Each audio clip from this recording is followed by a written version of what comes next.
Hello Flight Simmers, hello friends, welcome everyone to today's live stream.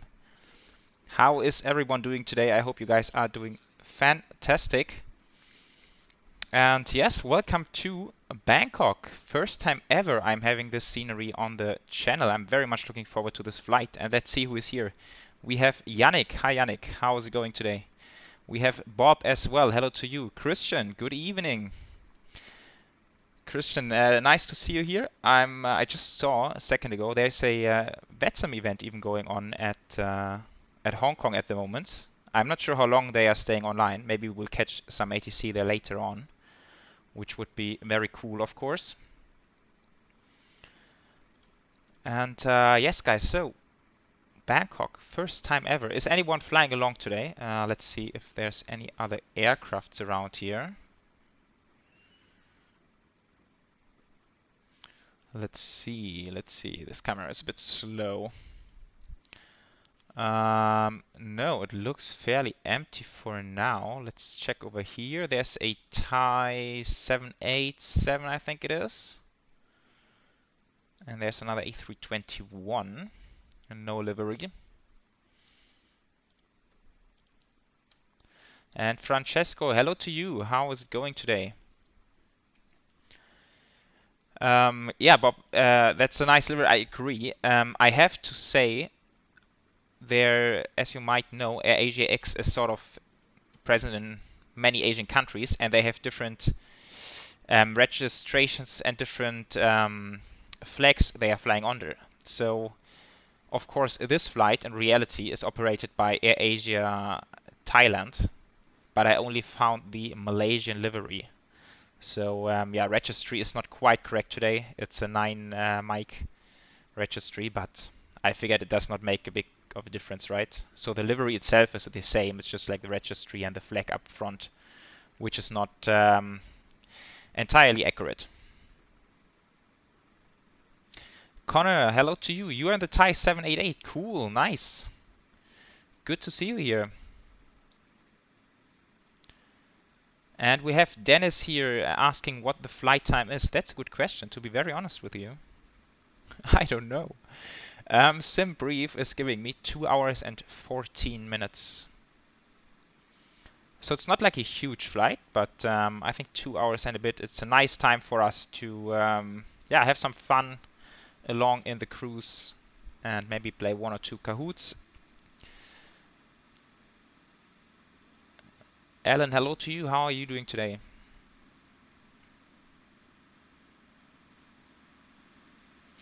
Christian, I flew a few times between Bangkok and Hong Kong, but not AirAsia X. Also used DMK a few times. Quickly remind me, what is Delta Mike Kilo? I think it's probably some airline as well, but I forgot which one it is. Yeah, I was surprised to see when you type in this route on Flight Radar or FlightAware or anything like that. There's a crazy amount of airlines, like a crazy number of airlines operating on this route. Of course, like pretty much all the Asian carriers which you would expect, but then there's also like all the Middle East carriers as well on this route. So I don't know, there's like, it feels like 15 flights every day between the two cities, which is crazy. But I figured, yeah, Asia X probably something we don't use that often, so here we are.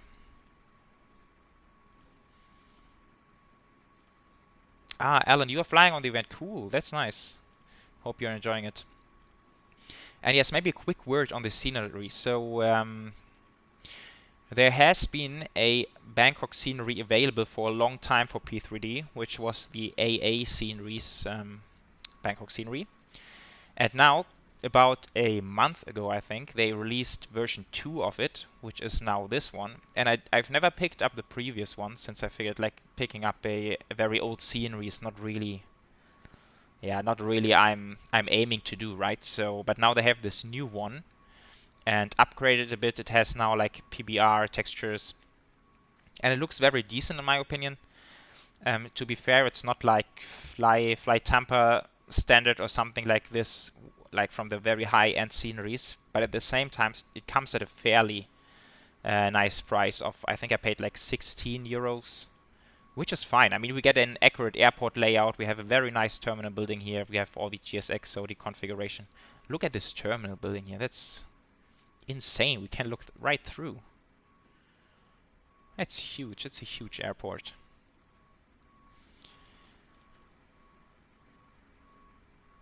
Don Mueang Airport, Old Bangkok Airport. Ah, okay. Gotcha. I didn't even know there was like an old airport in Bangkok. I've been to this one in real life here, which is, well, how long is that ago? Maybe like 7-8 years ago. I've been to this one. And yeah, it's a huge airport. But I didn't know there was an old one. Okay, that's good to know. Right, and yeah, GSX is already doing its job, so maybe we should head inside the flight deck. Here we are, and quickly checking. So I quickly want to show you Volanta to give you a rough idea of what we are doing. So we are flying AirAsia X590. Call sign will be Express Wing. And you can see there's the Vietnamese sector and Cambodian sector as well as online, which is very cool. And yeah, lots of aircraft heading into... Oh no, they are not heading into Hong Kong. I was mistaken. Some other airport. But Hong Kong is also online at the moment. But let's see if they are still online in like 2.5 hours from now. It might change, of course. What is Zulu Golf Sierra Zulu? Might be Shenzhen, right? Yeah. Ah, okay. So it's looks like a Shenzhen event going on today.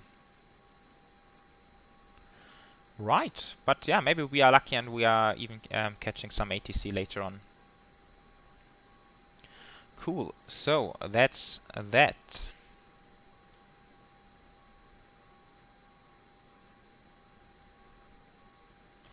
Okay, so the airport is still in use, and okay, so I figured it's probably used more for like domestic and short-haul flights. Yeah, which makes a lot of sense. All right, so here we are. I can quickly show you the load sheet. So that's what we are expecting today. Fuel, of course, not that much on a 2.5 hour flight or 2 and a bit hour flight. 293 passengers. I haven't checked the seat map of AirAsia X, but I believe it's probably one of those carriers putting quite a lot of people on the A330. Then we have a little bit of cargo, 7.3 tons. And so takeoff weight 176.5 out of a max 233. So plenty of space there, not even close to max takeoff weight today. Right, and let's check over here. We have external power connected. I'm thinking about putting some APU bleed on to get some air conditioning in here. It's probably quite warm. Let's check how accurate Aerosoft is doing this. Okay, so it's not changing much. Outside temperature is 30 degrees, nice and warm. And in the FS Labs we would see now cabin temperature rising quite fast, but apparently here in the A330 not quite doing it. And this, by the way, is my favorite part about the about the livery. It's somehow completely like flip side. I don't know how they did it, but yeah. Never mind. All right, let's have a look at the weather. Active sky weather request for Bangkok. We have wind 5 knots 330. Good visibility, clouds few 2030 degrees. Wow, that's nice and warm.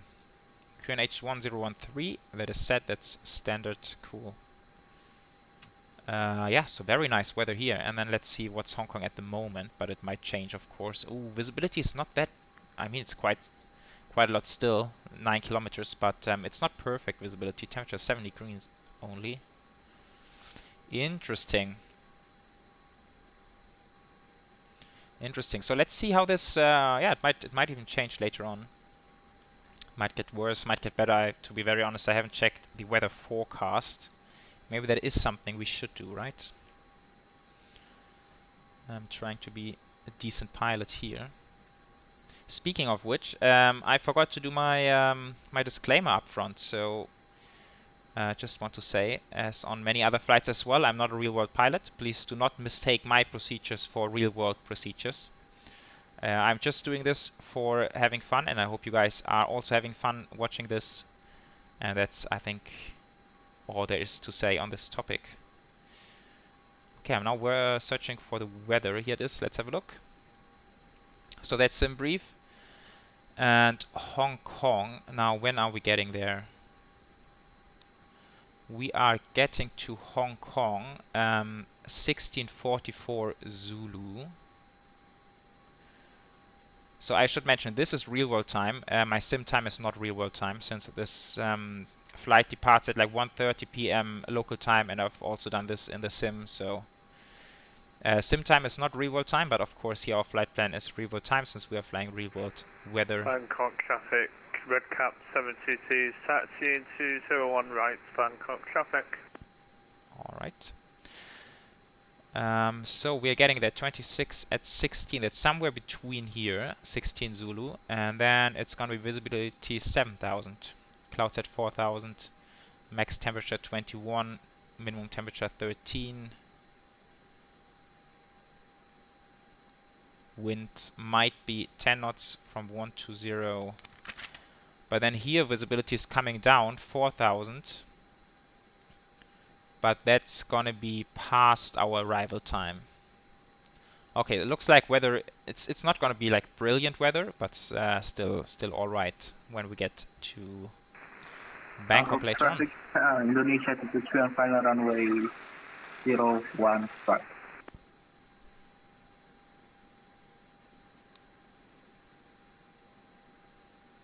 Okay, Alan, I will meet you at Mekong Radar. Cool. Looking forward to it.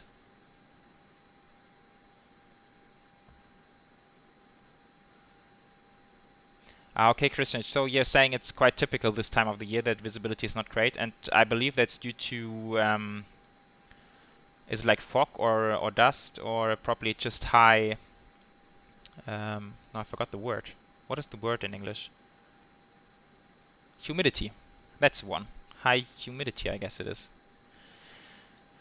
Okay, so this is in line with what we have planned. 7.3 tons of cargo, 293 passengers. Nice. Okay, let's do some flight planning. Let's get to it.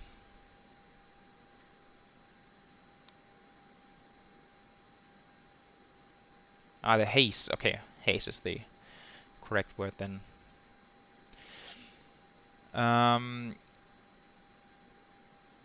Let's get the flight plan. I've stored it in the folder, so it should pop up here.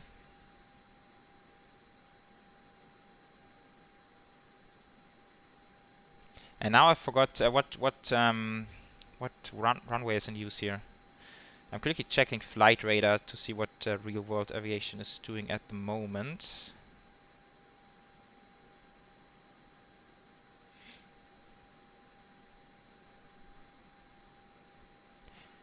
Departing 01, I think it is. 01 left, probably.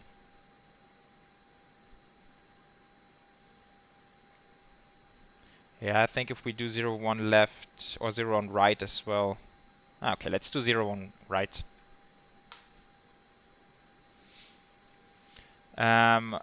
Let's finish this here. So that's Tango Alpha X-Ray 590. Alternate, I haven't checked.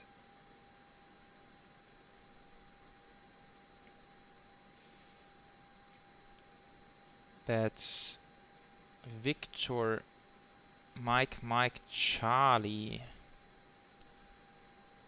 Which one is it? I have no idea.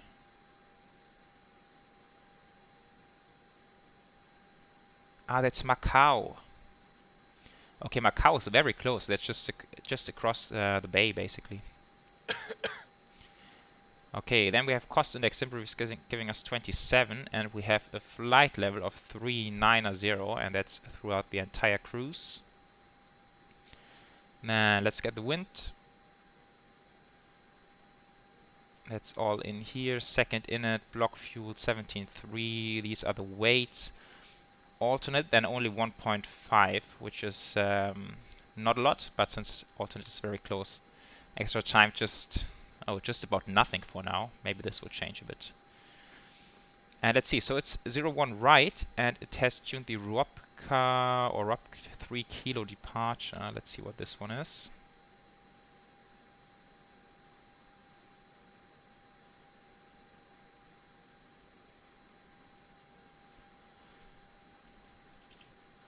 Quickly checking if this makes sense, but I think it will. Yeah. So that's the ROPCA 3 kilo. We climbed to Exxon, max 230 knots on heading 015. To Bravo Sierra 101 below 6,000. Okay, so that's interesting. We have to maintain this. And then after that, no more constraints up to ROPCA. Okay, transition altitude 11,000.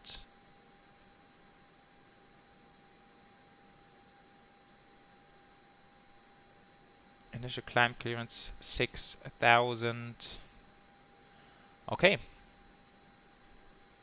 Looks good to me. Let's see. So 230 is dialed, and then here it is 6,000 below, which makes sense, and we will get there according to this one. Okay, and no other constraints after this. Looking good to me. RATNAV, I think we can leave this on auto, don't have to worry about it. Right, and then performance, I don't know, flap 1 or flap 2. I think both would work. Let's do flap 1, we are fairly light. Yeah, look at the speeds, super low speeds. 133, 33, 40. That's not a lot. And Sven, hello to you. Hallo nach Deutschland. Von Deutschland. And Sean, hello to you as well. How is it going, mate? Let's get rid of this one. Secondary, copy active.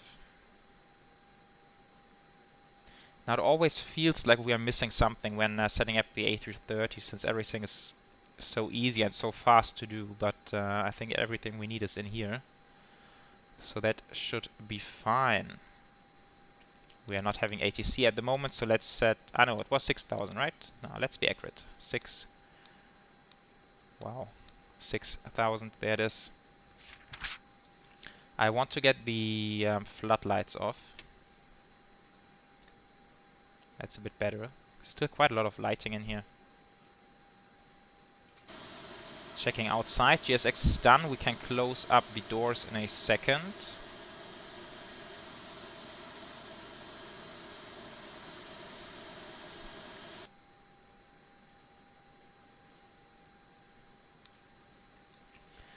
And APU Fleet. I forgot this one earlier.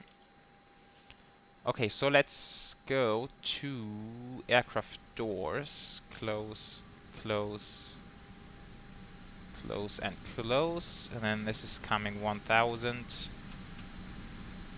TA all. Okay, all the doors are closed. That's perfect. Parking brake is coming on.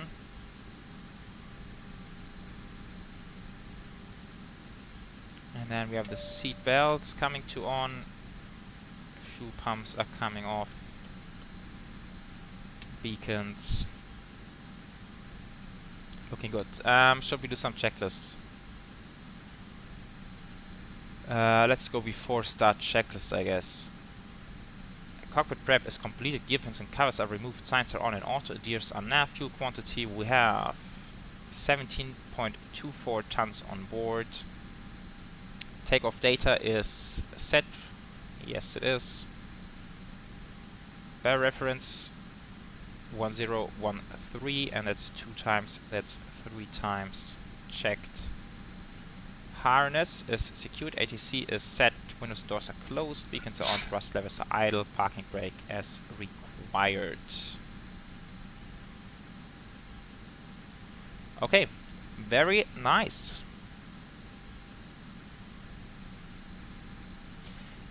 Bob is asking, are you starting your flights in a cold and dark state or turnaround? That usually depends on what I believe is the real world case for this flight, right? So if I don't know, if I know it's like the aircraft arrived there just before and then it's like flying back, then I usually start a turnaround. If I start a flight which departs like 5 o'clock in the morning and I see on flight radar that it hasn't been anywhere before that on this specific day, then I tend to start from cold and dark. So I try to do it in the most realistic way. Of course, like I will never know what the flight actually did, right? So it's kind of hard to judge sometimes, but yeah. So this, for example, I started from turnaround state since it just departs at like 1 p.m. local time. So I guess it has done some other flights prior to this one.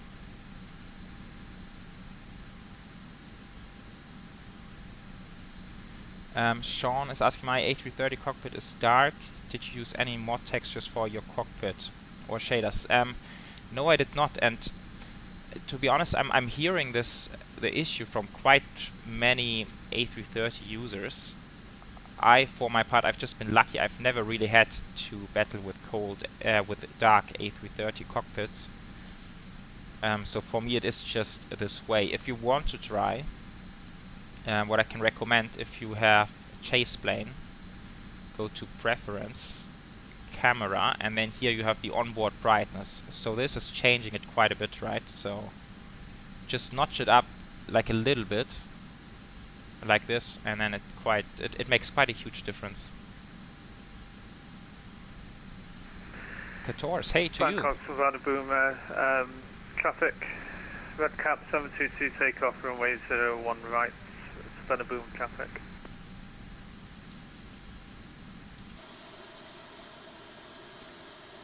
Alright guys, I guess we are pretty much good to go. Let's disconnect the jetways.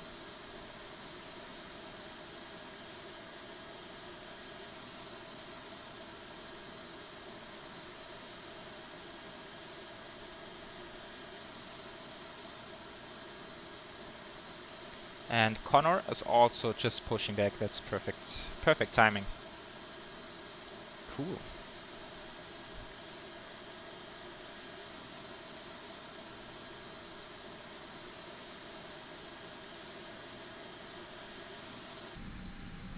I just wanted to check what the other traffic. Yeah, there's some more traffic. But it looks like he's taxiing into that gate.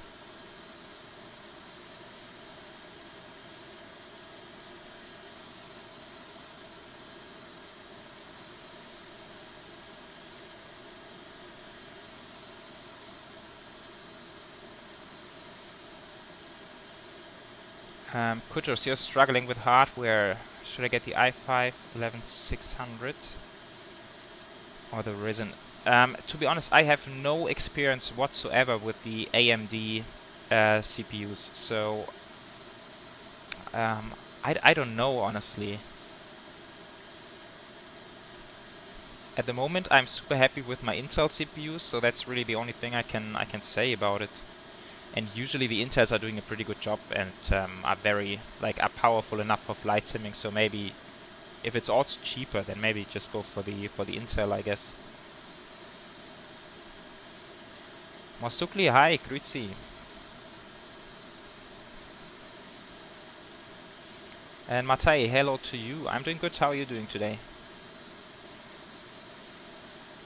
Sean, I'm not sure if my chase plane views for the A330 are uploaded on my Discord channel. I can check during the cruise and maybe upload them later on, then you can get them from there. Okay, right, I'm falling behind schedule here. Let's get going now. So we did the checklist. Let's ask for pushback. And now I need to check the charts again. There's a bunch of charts for this airport. There are standard taxi routes for everything. Okay, so this is taxi routes departure 01 right, which we are doing. So we are here on Concourse Delta. We can get pushed back with the tail to the left, I guess, and then taxi down Tango 8, then down on Golf, and then down on Bravo, all the way down to 01 right. Yeah, let's do that. Let's check. Are we on Unicom? Yes, we are. This is TA. All looking good.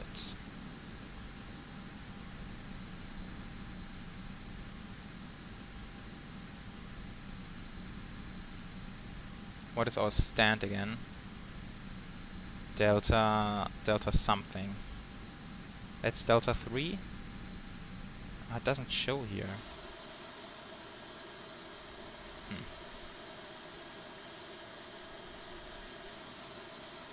Delta 4.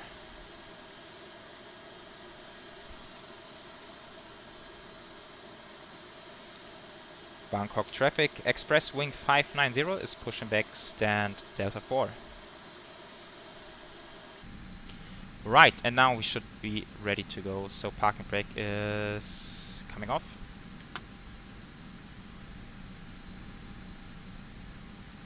And nothing's happening.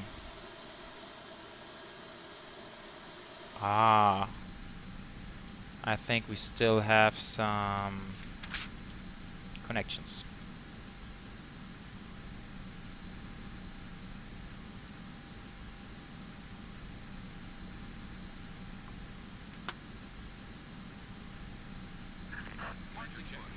Ah, okay, maybe now. Ooh, oh, wow, wow, wow, wow, wow, what's happening? What?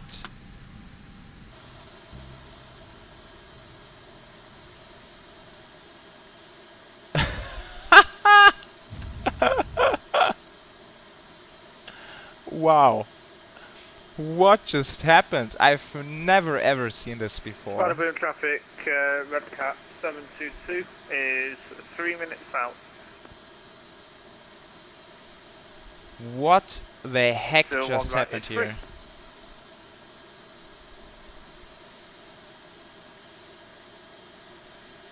I guess it has to do something with the parking brake, but Bangkok on the line, good evening, Sky 328 passing 1000. I don't know, guys. Should we call for some technician to check our aircraft? I think it will be fine. The A330 is a quite robust airplane, so... Okay, wow, that was scary. That was super scary.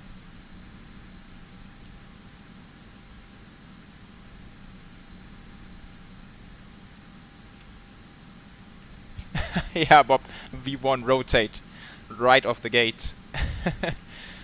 Let's fire up the engines now. Ah, Mate, center of gravity, it might have to do something. I will check that in a moment, that's a good point. Okay. Bleed their surveillance starting number 2. That's a little, ooh, that's fast.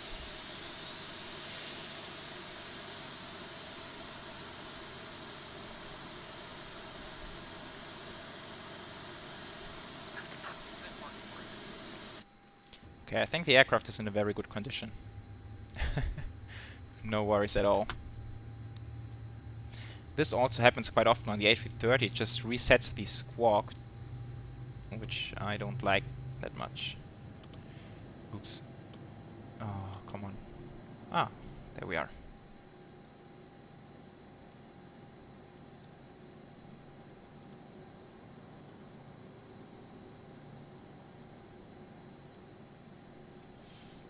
Sean, good question. Quality wing 787 or A330? Oh, that's a close call. They are sort of on the same level in my opinion. I think if I had to choose, I would go with the 787.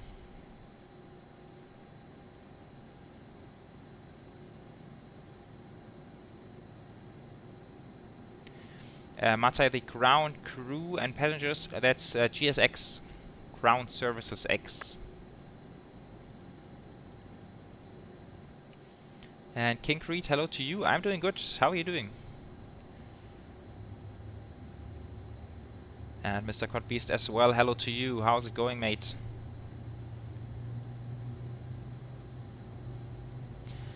Sean, the reason is the A330 has, in my opinion, a few more bugs compared to the Quality Wings. The bugs are not crazy, so nothing that really keeps you from doing good flights, but yeah, the Quality Wings 787 is just a little bit, has more attention to detail. But they are very close. I think they are very close. Both of them are not anywhere close to PMDG or FS Labs quality.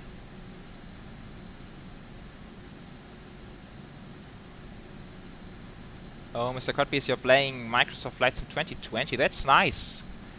Things are getting more exciting around Microsoft Flight Sim. I think both the PMDG 737 as well as the Phoenix A320 are currently in beta testing, which means both of them should be available within, I don't know, like a couple of weeks, I'm guessing. Probably sometime in March. So that's going to be exciting. I'm looking forward to that.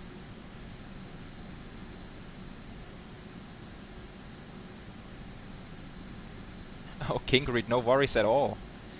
I'm happy you are finding the time to join the stream. That's superb. Okay, we have 2 good engine starts. APU bleed is coming off. APU master is coming off. And now, yeah, let's check center of gravity. Let's see if there's something off there. So we have center of gravity 32.4, and if we trim it, oh, that's hard to see here. 32.4, but it should be. It's still in the green area, so it should be fine. Let's cross-check up 1.2. Yeah, that's roughly there. So I think that's okay. That's okay. Then we have the weather radar predicted wind shear. This is going to arm. We have flap 1 for departure. Max auto brake. Flight control check. Full left. Full right. Neutral. Full up. Full down. Neutral, and the rudder full left and full right. Neutral checked. Turn off and taxi lights. Left is clear, right is clear. Vámonos. Bangkok traffic, Express Wing 590 is taxiing for runway 01 right.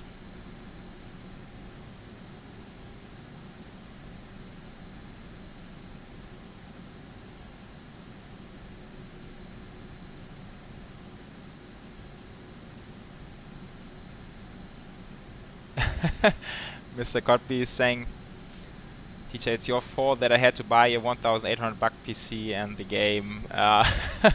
What should I say? Sorry about that, mate. But I hope you are having a good time flying the simulator. King Creed flight is like 2 hours and a little bit, so 2 hours and 25 minutes is giving me on here. And Luki Moinsen, servus. Wie geht's?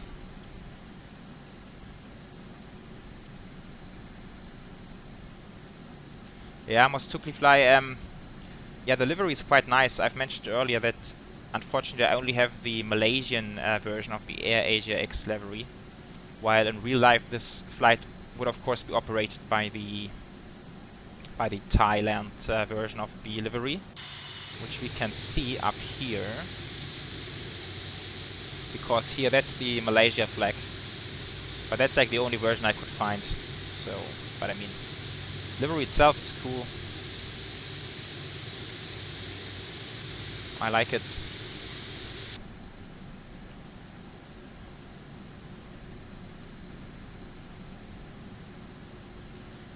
Sean, no, the A330 is actually taxiing quite fast just on idle power. So I don't need to put in any extra power. Unless we are like very close to max takeoff weight, then we would need some power to get it moving. But in this case, I just released the brakes and off we are.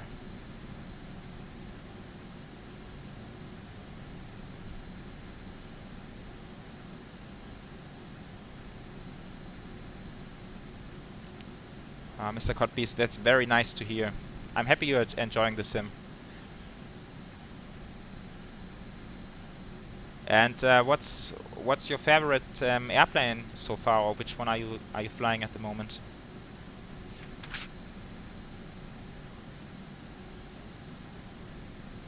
Okay, let's head TO config. That's norm. This is on performance. This is on direct.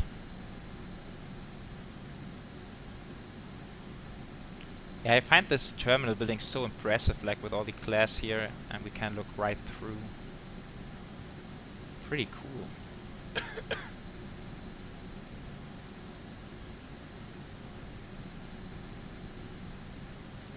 You're flying the A320 Neo. Okay, so I guess then, yeah, you're flying Microsoft Flight Sim, of course.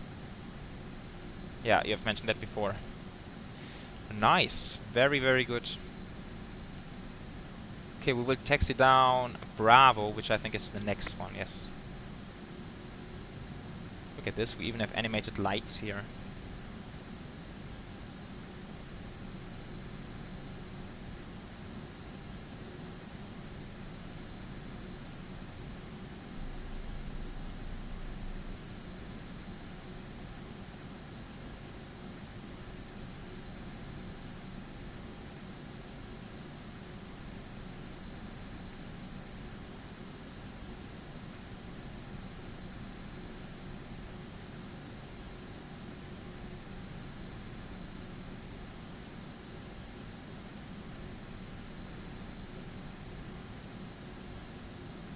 Seems like Connor is just about to enter the runway.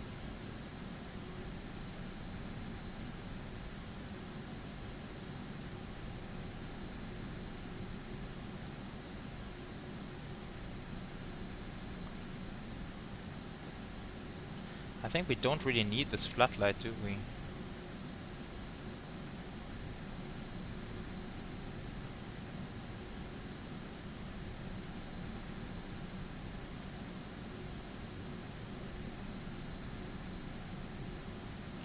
Yeah, Mr. Codbeast, you're right, there's not many planes available at the moment. But it will come pretty soon. The light thing on the shield, yes, that's a bug. It appears sometimes.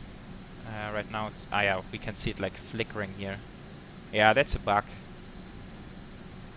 Right, and that's, for example, that's something which has been on the A330 for a very long time now, and they've never really bothered to fix it, which is kind of frustrating.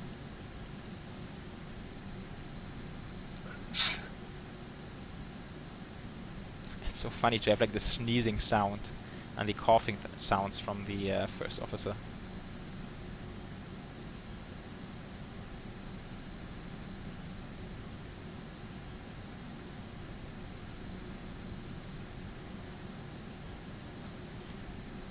Pratham, hello to you. Yeah, thank you very much for joining the stream. Happy to see you here. And Connor, enjoy the takeoff. Nice. Ooh, early rotation. Cool.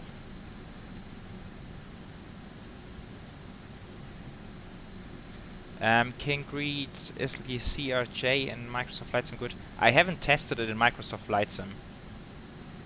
I have it for P3D. I'm not a huge fan of the aircraft in P3D. It's just, for some reason, it's not, like, I don't know, I'm just not a huge fan of it. I think there's nothing wrong with it, but I just don't like it that much. And judging from other streamers and content creators who are doing Microsoft Flight Sim, they are also not flying the CRJ that often, so I'm guessing for some reason it's also not their favorite airplane as well.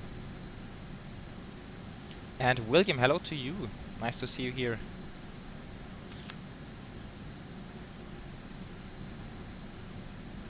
And Bob is asking, do you think you're gonna buy the A330 from Aerosoft if it's released on Microsoft Flight Sim? Hard to say. I tend to give it a no for the time being. depends on what the price will be, and maybe there's like an upgrade price if we have the P3D version already. Then yeah, I might consider it. But let's put it like this: as long as they are not improving it significantly, I'm not willing to spend like another 50 euros on it or something like this. But let's see. I don't know.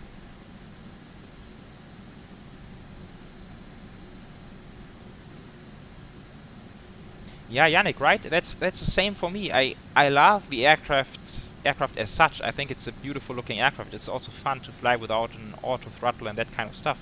But for some reason, it's just not doing it for me. I don't know why. And I guess it's the same in Microsoft Flight Sim, because like people choose to fly the A320 fly-by-wire instead of the CRJ. So they choose to have a freeway aircraft over a payway aircraft, which just like sort of shows to me that the aircraft is not that great in Microsoft Flight Sim either.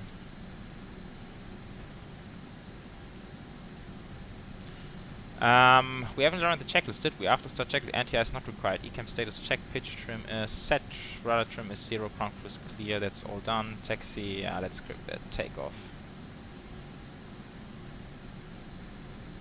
Why is there no takeoff checklist?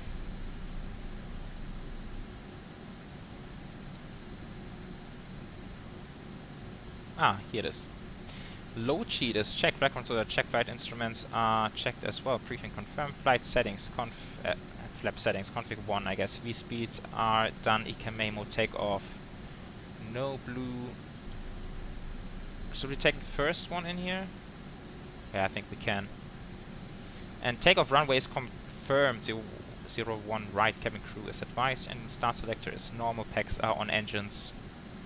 Before takeoff checklist completed. Strobes are coming on. Then we have the landing lights. This is going to take off.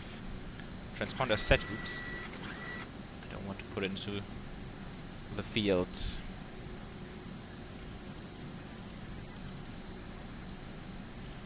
Mad Max, hello to you. How's it going today?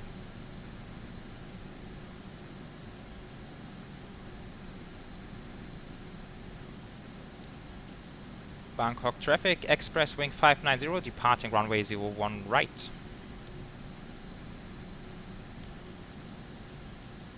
Okay guys, ready when you are, I guess. Just climbing straight out, have to stick below 230 knots, which should not be an issue today with weight. And other than that, flight time is coming on, chrono is coming on. Off we go.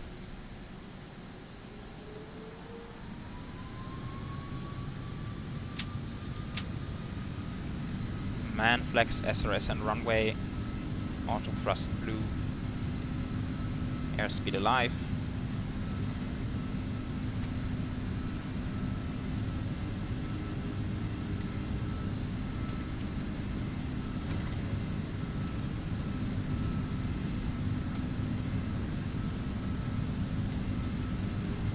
Knots. That's a nice bit of engine D-rate we're having today. Takes a bit of time to speed up. V1 and rotate.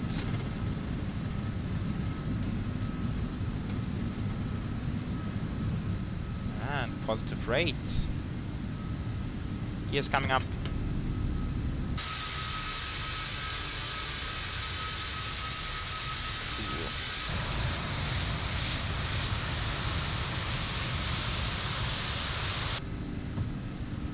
Very nice.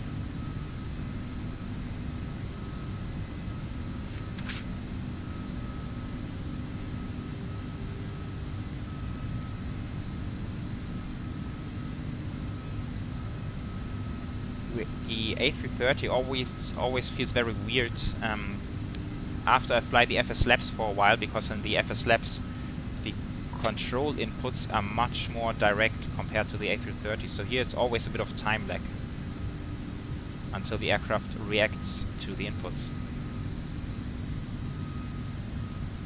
Okay, let's do autopilot 1.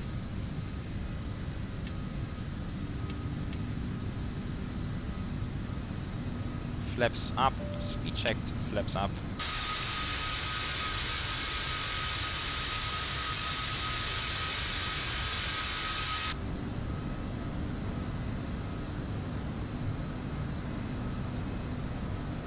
Okay, 230 knots, that's accurate. After this waypoint it should clear out. There it is, 250 knots.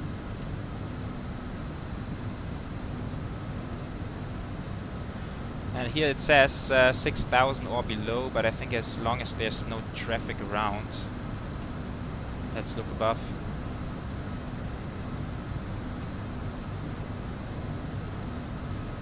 And we should be fine. Okay, Connor seems to be on the same departure route. This is coming off. So let's keep it climbing. And no, how do I go like altitude intervene? Do I have to clear it out in the FMC or do I just go open climb? Okay, works as well. And then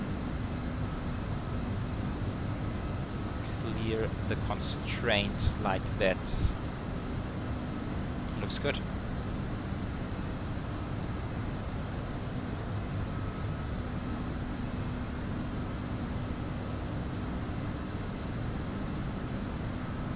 Off the ice, imagine a Phoenix A330, yeah, that would be crazy.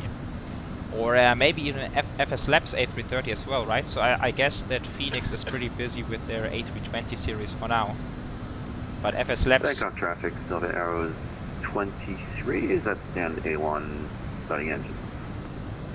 Yeah, so FS Labs, they even announced that there's some big Airbus coming, so it might be the A330.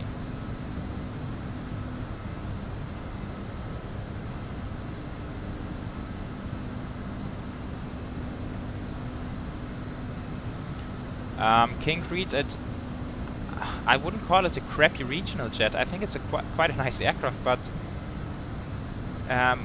for example, one thing I always disliked about the CRJ in the flight sim is the very simple fact that the displays are smaller and so they are very hard to read. So always when I try to read the displays I have to zoom in, and this is something which I think you can't blame the developers for doing this because the displays are simply smaller. But so on the sim, I don't know, it's kind of a struggle for me. And that's just like one of many reasons why I don't really like it.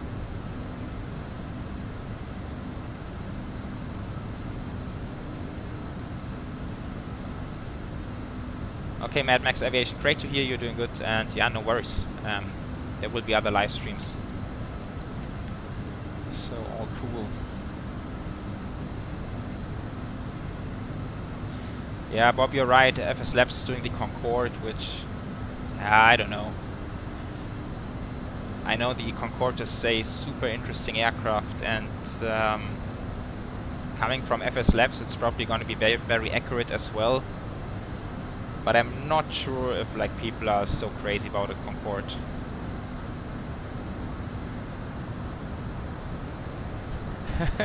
Yannick, no, you haven't said it today, so it is noted. Thank you.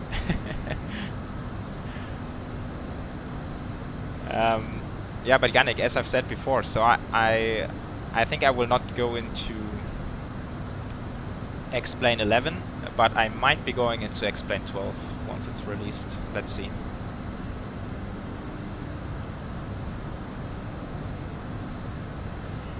And Gurkham is asking, FS Labs announced Airbus for Microsoft Flight Sim.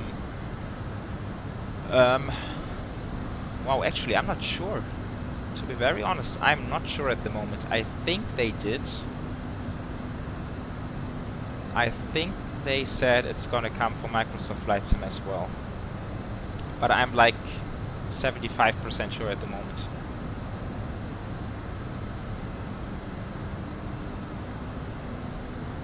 Mr. Cott, no, to be very honest with you, I would not spend this kind of money on the CRJ. Sorry to say, but for me, I don't know. There might be other people who have different opinions about it. But for me, it's not really. I don't really like this airplane. Sorry to say. Some belts are coming back to auto. Nice. Do I have an after takeoff checklist on here somewhere? Climb. After takeoff checklist. Landing gears up, flaps are retracted, and packs are on. All checked.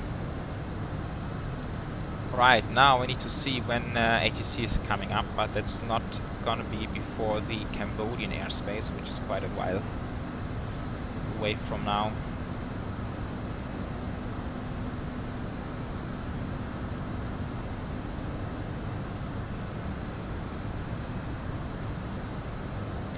Okay, Bob. So there's another Concorde coming. I didn't know. I wasn't aware of that.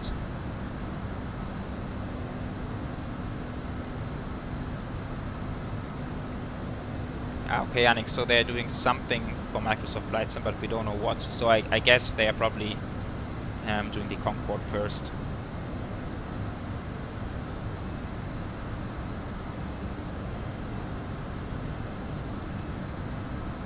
Yeah, right. Q400 would be very cool for Microsoft Flight Sim.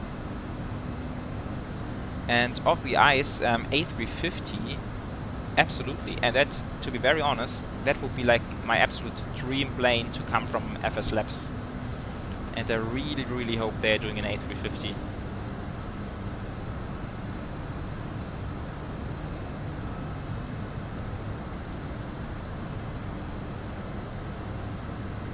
Okay, DC Designs have the Concorde for P3D, okay. I've never tried that one. Yeah, but to be honest, guys, like when flying the Concorde, there's basically only one route, and that's like between London and JFK. Or is there like any other route which comes to mind? Maybe JFK to Paris or something, but that's like in my mind, that's about all the routes the Concorde really did. I might be mistaken, I don't know.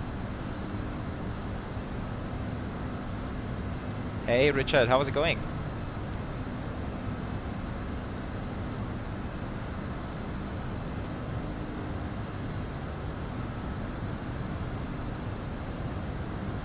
Mr. Codbeast, no, I'm usually not fast forwarding my long haul flights. When I do long haul flights, I try to do them in one go. I don't fast forward. Sometimes if I can't make it in one day, then I save in between and continue on the next day. So that's something I'm doing from time to time, but usually I'm not fast forwarding for the very simple reason. Whenever I fast forward a flight, it does not make me happy anymore. It's super weird. I think that's something odd about flight simmers, but I don't know. I have to fly real time. Everything else is just not making me happy at all.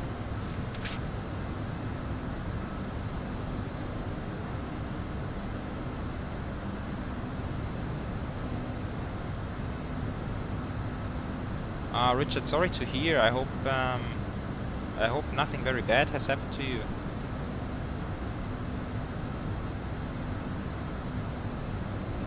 But I guess it's relating to the current situation, which of course is very, very sad. But I really hope you're doing good. I really hope you're well. Yeah, okay, guys. But what are the other routes? Like, which other routes did the Concorde fly? Or am I just like super retarded when it comes to Concorde flying? I might be.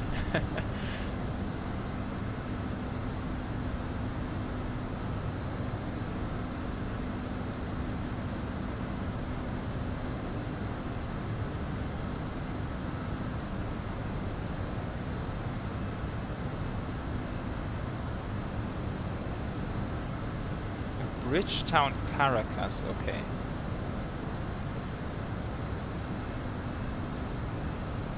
What? But wait, Bob. Caribbean did not have a Concorde. Or did they?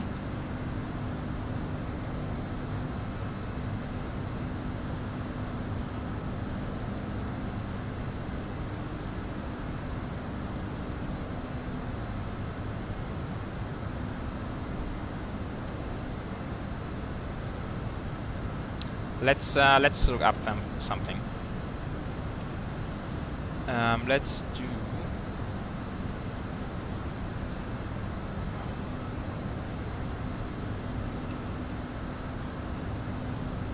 Let's ask good old Wikipedia.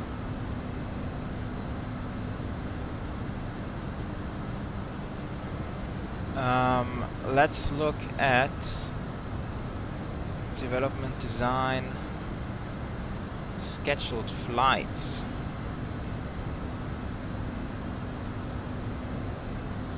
First I want to have a list of airlines.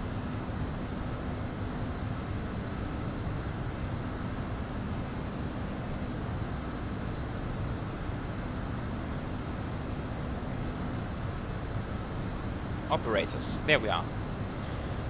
Okay, Air France, British Airways, Braniff International Airways. Operate Concords between Washington and Dallas.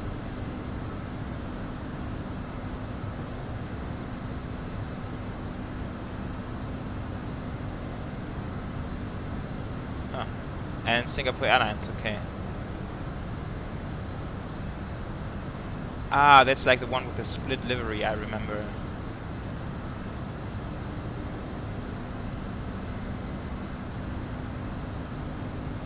Ah, it's interesting. So they even had like Singapore Airlines as stewardesses jointly sharing cabin duty with British Airways flight attendants. Interesting.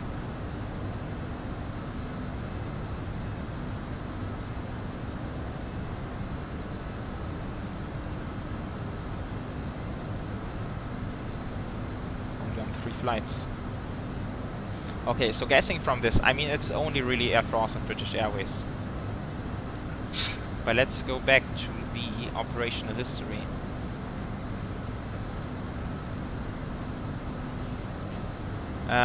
Scheduled flights began between London and Bahrain and Paris, Rio de Janeiro via Dakar. Okay.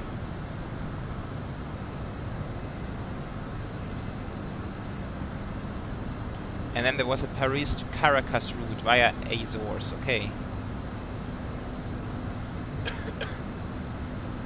And then there was the American route, which we read on earlier.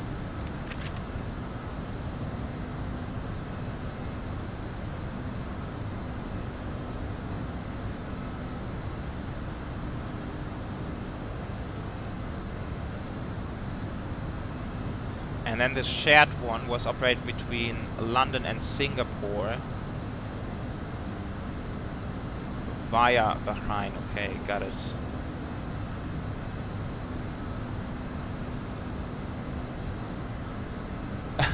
That's the reason. The service was discontinued after 3 return flights because of noise complaints from the Malaysian government.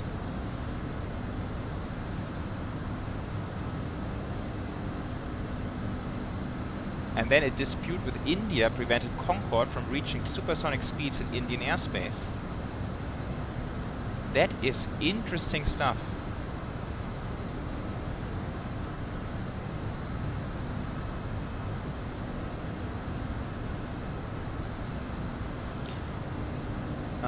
Yeah, but to be fair, guys, this kind of makes the point. So there's really not a whole lot of routes which it did. And that's the part I also don't understand about like the new ideas about supersonic jets.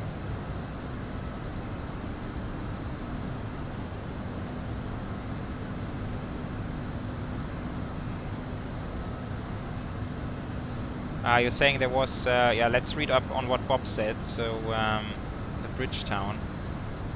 But it only says interest, so let's see.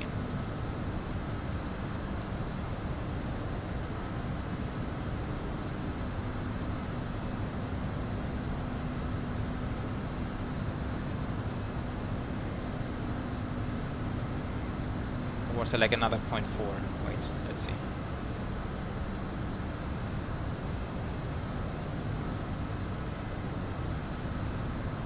No, I'm just...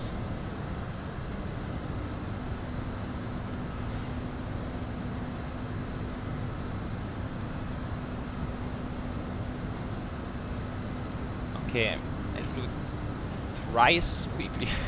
I guess it's twice weekly Concorde service between London and Miami, stopping at Washington. From 87 to 2003, British flew a Saturday morning Concorde service to Cranley Addons, indeed, Barbados, during the summer and winter holiday season. Okay, that's interesting. That's a fairly long route for the Concorde, I guess.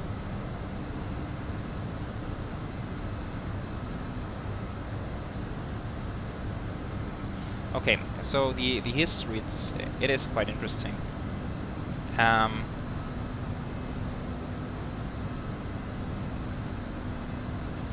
And most of the, yes, exactly, it's due to noise. It is the sound barrier bang, and that's why I don't understand the new development of the supersonic jet, right? Like this boom, is it called boom? Which like United Airlines has ordered in great quantities. Boom, supersonic.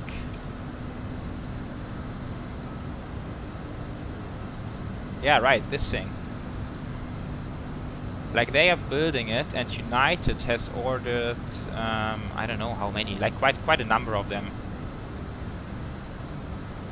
And what I don't understand,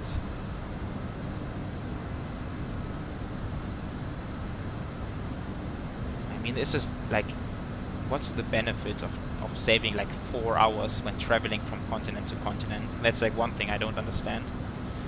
And the second thing, the Concorde did not really fail because it was not economical or something. It basically failed because it could not do its design speed. So even between the regular service from Heathrow to JFK, I think it had to went all the way outside of the Irish airspace, like into oceanic airspace, before it was allowed to speed up to supersonic. So you are losing a lot of the benefit you can potentially have. You are losing, and then it has to start to slow down pretty early as well. So, and we just read that there were like noise disputes with India, with Malaysia. So even if we have like a more economical supersonic jet, you might not be able to use it because the sound issue is still the same. And I don't think they found a way to get rid of the supersonic boom. That would be pretty sick if they actually found a way.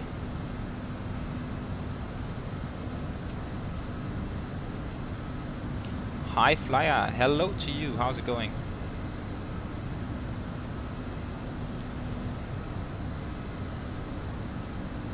Alrighty guys, we are cruising along nicely. We still have a way to go to ATC controlled airspace, which will start at Butra, so that's like 160, 170 miles away.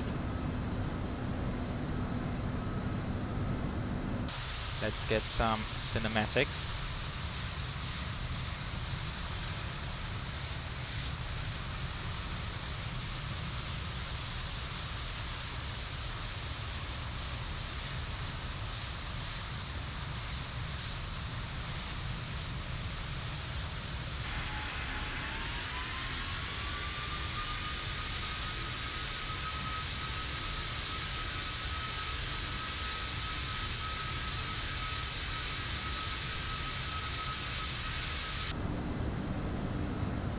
That's looking nice, guys. Honestly, I'm looking forward to get the ORBX Asia land class. I think it will just make flying in Asia much more enjoyable.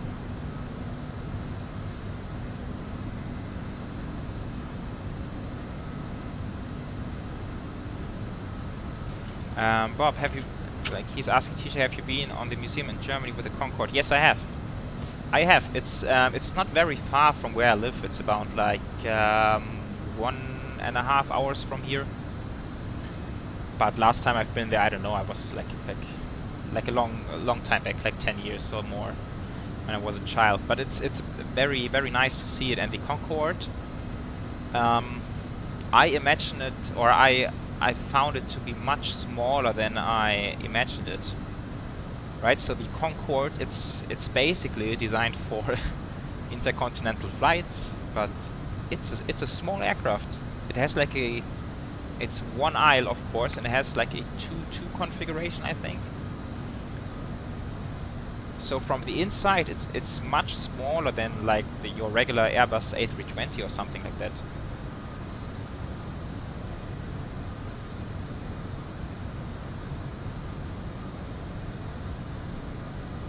Yeah, right, there's Sinsheim, there's Speyer. I've been to Sinsheim. I'm not sure if I've ever been to Speyer. Or is it the... I don't know which one it is. That's like so many years back.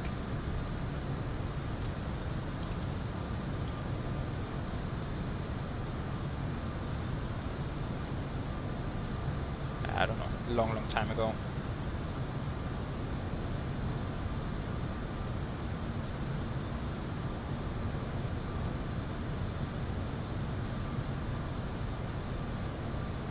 Okay, the Tupolev is more... Where did the Tupolev fly? Oh, I'm very curious here.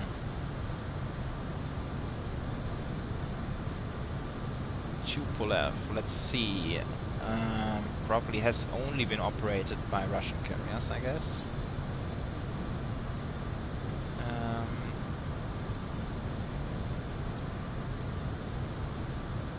Operators. What? The NASA operated a Tupolev 144? Oh, didn't know. Yeah, so only Aeroflot, and then I guess routing was quite limited. Only one commercial route from Moscow to Alma-Ata.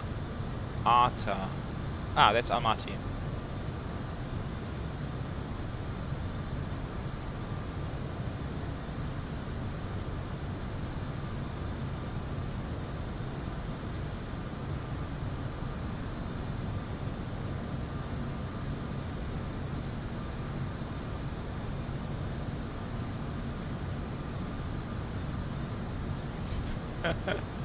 It was so unreliable they didn't dare to use it on many routes.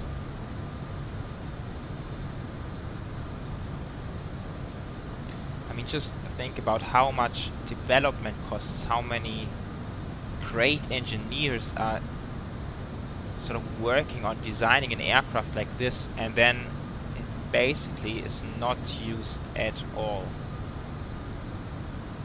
That must be frustrating.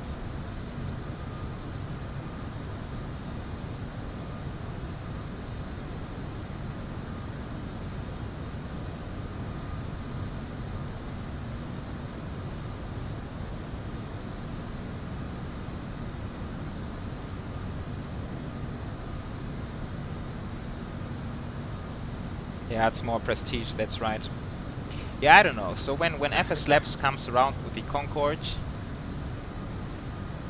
let's wait for the feedback from the community. So I guess if it's like a if it's very fun to fly, then I might consider it. But judge like knowing FS Labs, it will probably cost a fortune. So I don't know. I think it's probably going to be a brilliant aircraft.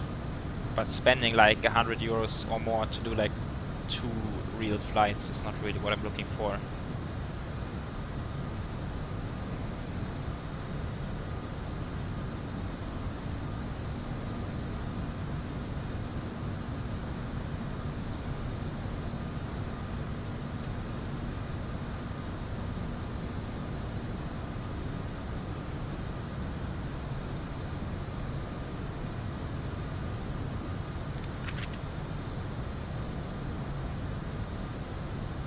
Yeah, possibly that's a very good point. It might be complicated to fly, and I think it is. I think flying it as a sim pilot, which is mostly operated only by one person, right? I think it's going to be very hard to fly it properly. And also, to be fair, I have no idea whatsoever on how to fly the Concorde. I probably need to spend weeks on on watching tutorials and reading documents and stuff like this.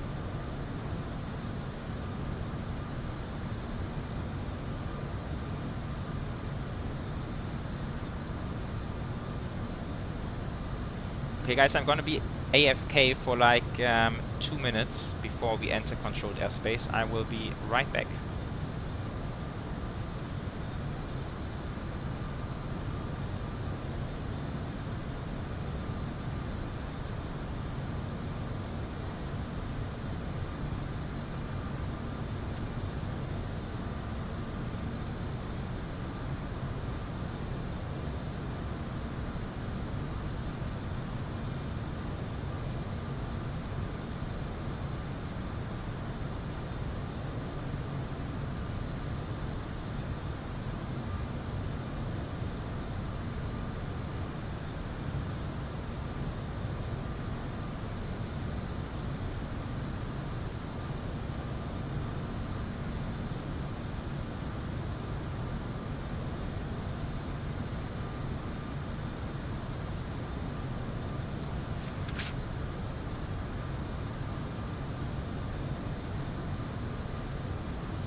I am back, guys. Aspiring Aviator is saying hello. I've watched a lot of your videos and most of your routes. Nice. That's very cool to hear, and welcome to today's live stream. Very happy to see you in the chat.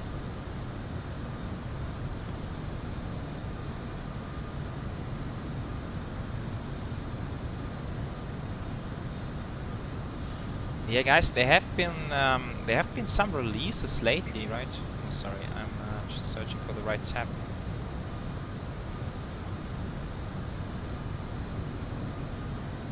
There has been a bit of action going on recently in the P3D space as well. So there's Bodrum Airport, which might be interesting to look at.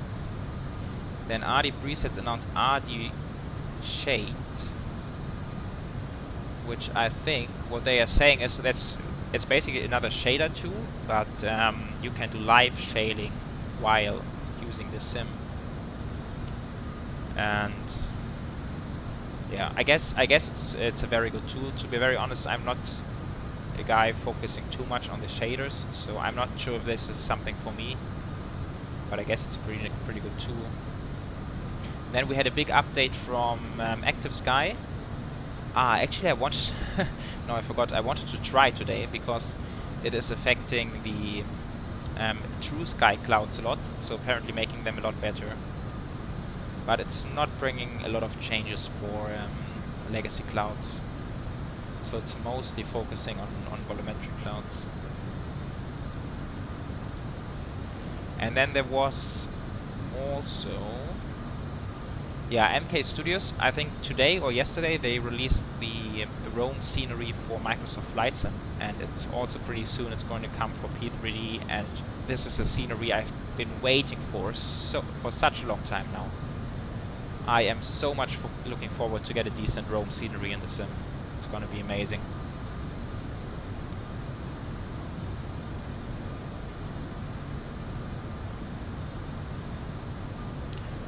Bob is asking, I have one question about VATSIM. When I fly over the pond like midway and the controller comes online, what should I do? Chances are he's going to text you, like he's going to send you a please contact me. Then of course you get in contact with the controller, and it has not happened to me at this point, so I'm not too sure, but I guess you just ask him if he wants a position report, or that's what I would do, like top of my mind, just ask him like do you want or do you need a position report, and then I guess he's going to say yes. Or maybe you have to do the clearance first. It's hard to say. To be very honest, I'm not too sure. Maybe somebody else knows.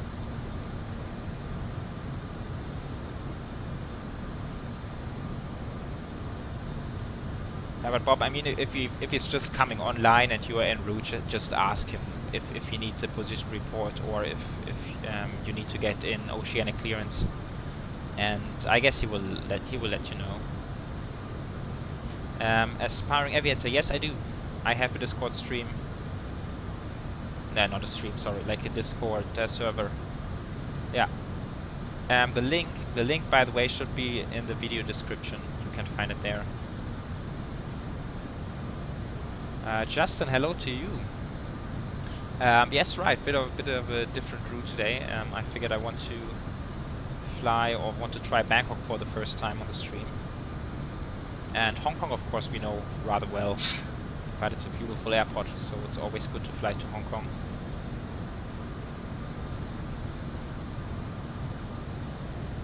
Okay, Yannick, you're saying Aerosoft Rome is good. Yeah, it might be. To be honest, I'm always a bit hesitant to pick up sceneries which are a couple of years old, since I feel like they are not up to today's standards. So, but now we are close to the MK Studio release, so that's gonna be great.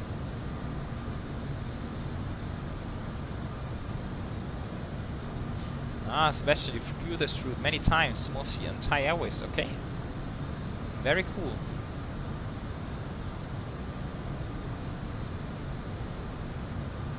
Yeah, the sounds, I mean, if we're talking about the same sounds now, yes, they are coming from the aircraft. Okay, let's see. We're coming onto controlled airspace any second now.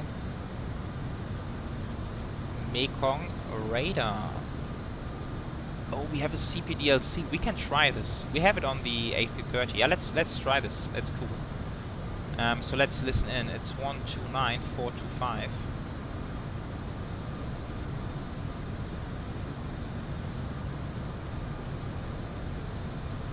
129,425.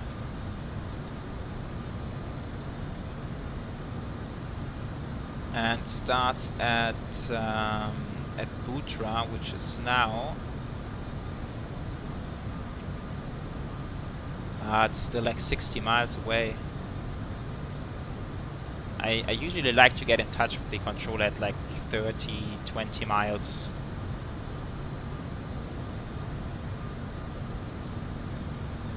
Lufthansa Cargo 44 Mekong.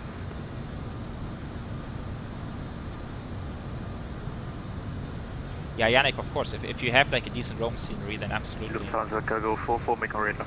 I would stick with this as well.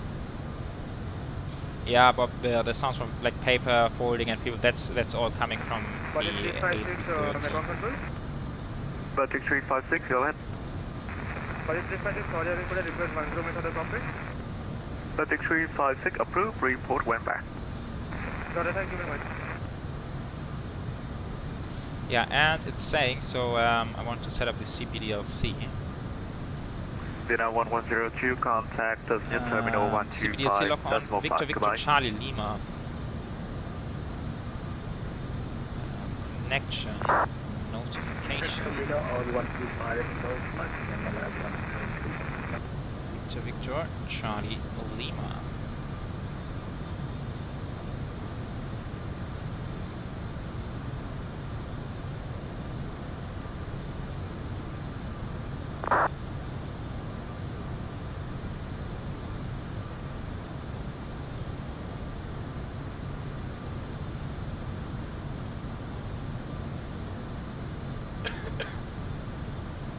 So at the moment, Hong Kong is still online. Can we leave the lucky coast for about 10 minutes, Cathay 455? Cathay 455, roger, report back. Okay, we report back.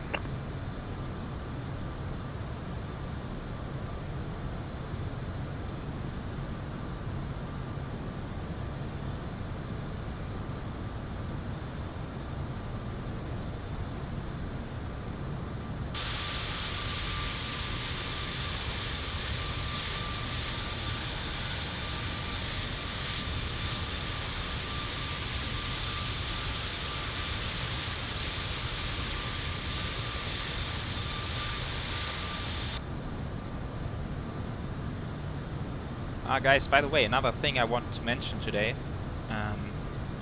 Have you guys seen the new Netflix documentary about Boeing? I watched it like 2 days ago, and I found it quite interesting.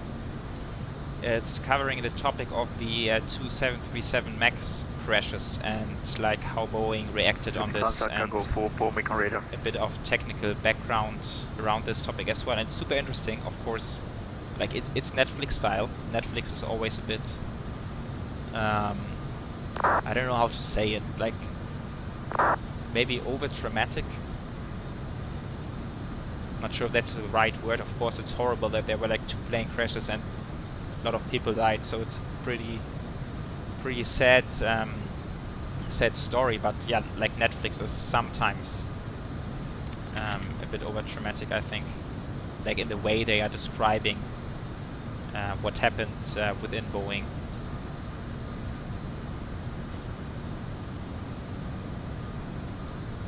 Sensationsgeil, yeah, that's a good word. That's a good word.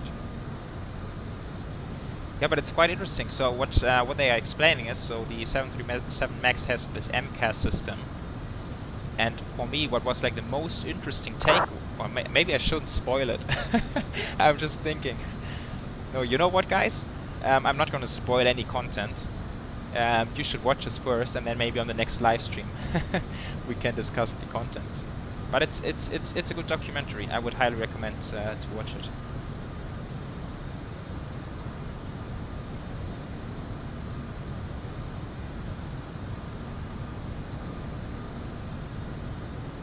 Yeah, Christian, I feel you, and same here. Like, the only thing I really found very interesting in this documentary was when they explained like the technical part of the MCAS. That for me was like the interesting part.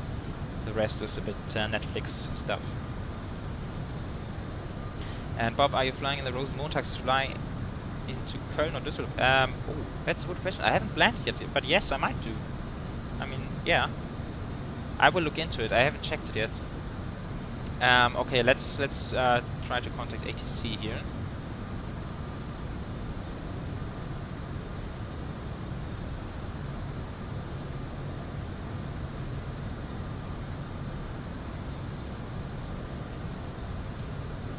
Mekong Radar, good day. Express Wing 590 inbound Butra.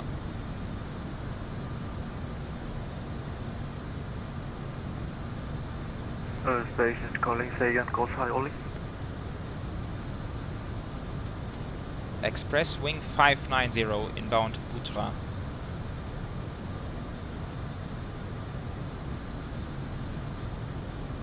Express Wing 590, Mekong Radar, Squawk 3302. Squawk 3302, Express Wing 590.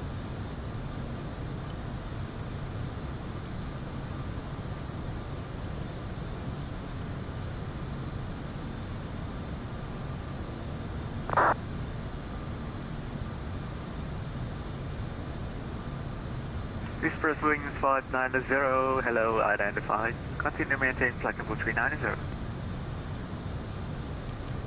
Maintaining flight level 390, and we have sent a CPDLC as well, Express Wing 590. Express 590, somehow I don't have it. Please confirm Victor Victor Charlie Lima.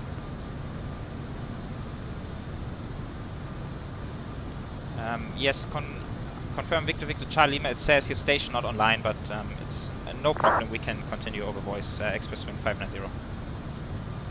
That's weird because I have other pilots who is using CPDLC with me. So can you try again? Okay, will do. Oh, that's it. But maybe.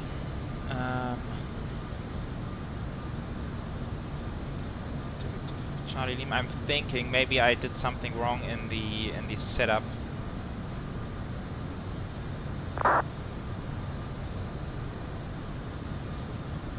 Wait, before I show you, I think there's a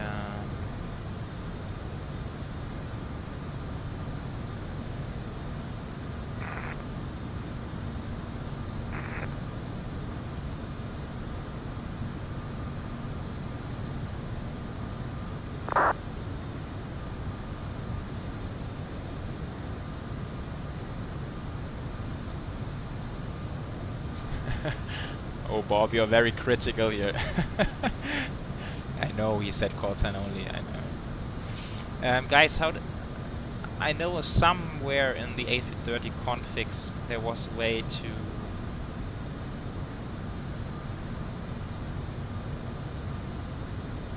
to set it up. Like to enter the Hoppy, what's it called, Hoppy code something. Johnny 7221 on my frequency.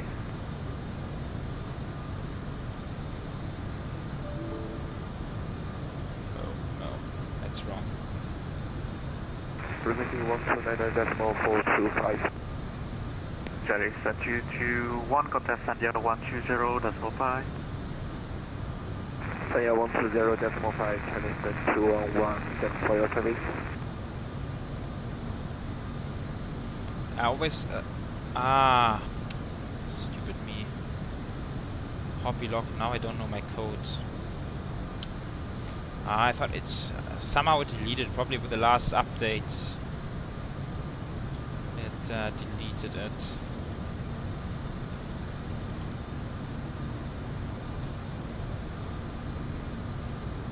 Make over there with a 405 request descent.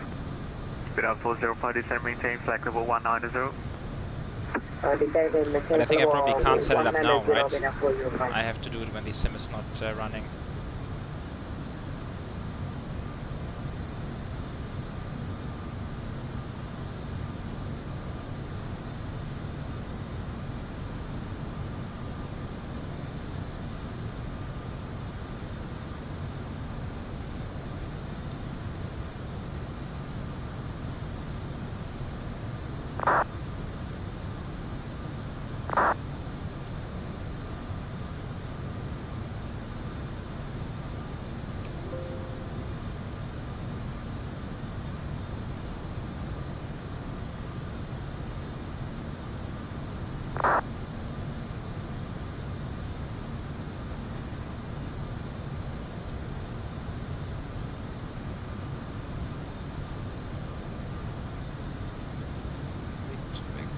Let's try again, but I probably have to restart the sim. Beta 405, confirm ILS, enjoy runway 25 right. 25 left. Confirm 25 left, Beta 405. I think it's not working on my side.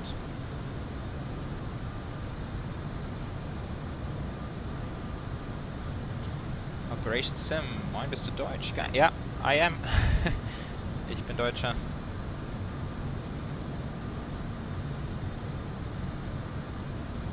Yannick's asking, what do you prefer for aircraft options? EFB, FMS or external software?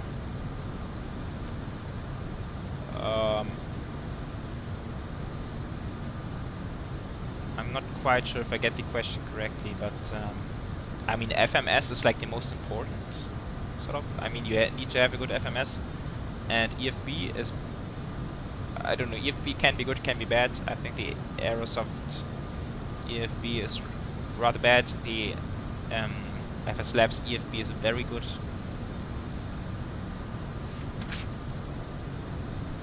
Aha, Christian, Kahoot, good topic. Good topic. I just quickly want to check. Danish Flyer, are you here today? Are you in the chat somewhere? I think I haven't read your name yet. 70 descent, maintain flexible 190.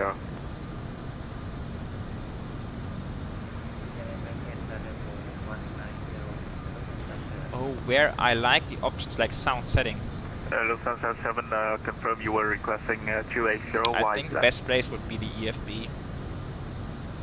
I think FMC is also okay. I don't like external settings. I feel like when I'm in the aircraft and I want to change settings, then I like to do it in the aircraft. Danish Flyer, perfect timing, just popped in. Reason I'm asking. So there's we have one Kahoot set up by Danish Flyer from the last stream we did. Lufthansa 7, confirm you were requesting flexible 280. So that's one option we have, and I think also Yannick also prepared a Kahoot, which we can do.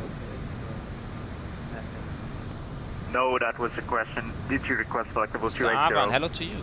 How's it going?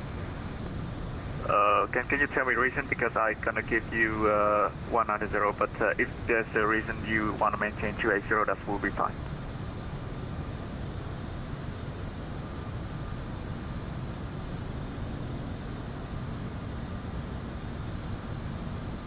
Lufthansa 7, make a radar.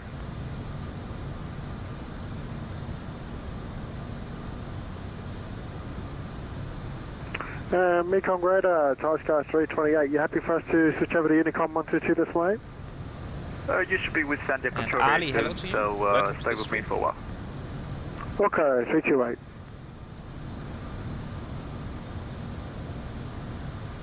Yannick says he's ready in 15 minutes. So I don't know, guys. What do you prefer? Danish Flyer, should I host your Kahoot, or should we wait for Yannick in like 15 minutes? Request, follow What's us. your favorite here? Delta 20, descend, maintain Up to you guys. 15,000, QNH 1013. Descend, maintain 15,000 and get 1013, Cathay 20. Thai Sky 328, contact Sandia Control 120.5. Take care, have a good one. Over to Sandia Control 120.5. Thank you for the coverage, sir. You have a good evening. Thai Sky 328. See ya. See you.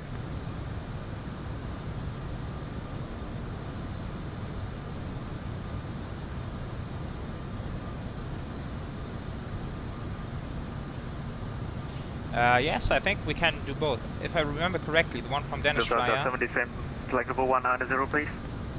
Why is it always disappearing my screen when I change the tabs? That's super annoying. So I think the one from the Danish Flyer, it's rather long. It's like 15 questions if I remember correctly. And Danish Flyer, do 20 contact terminal 125. you want to host it or should I? Both is fine for me.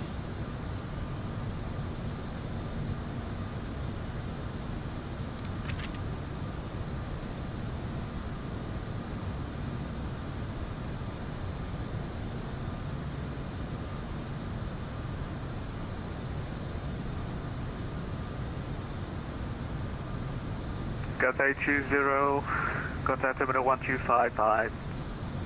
1255, Cathay 20, bye bye. Bye.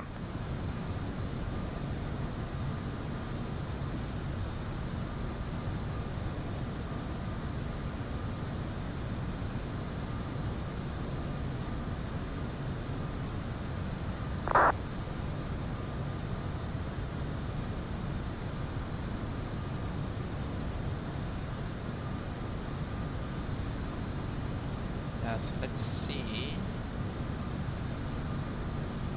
Kahoot. We have the.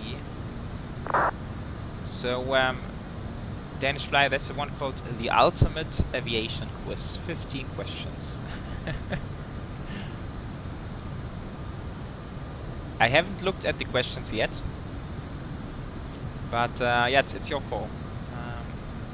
Vietnam 405, contact terminal 1255. Goodbye. Contact at terminal 125.05 and 405. Thank you. You pass Cavan, yeah. Bye.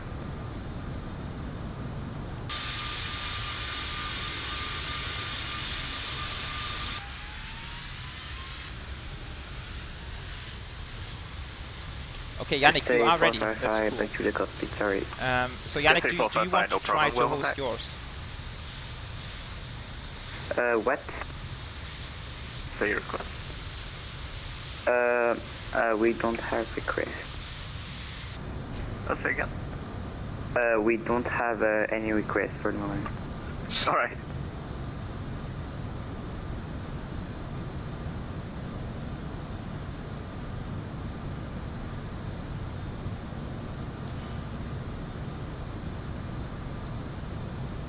Yes, sure, Yannick, I can help you. So,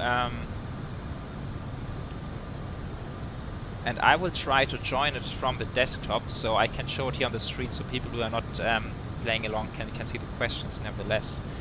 So when you have your quiz, Yannick, then you hit play, obviously, and then you are offered some premium versions which you don't need. So just in the bottom right corner, hit continue.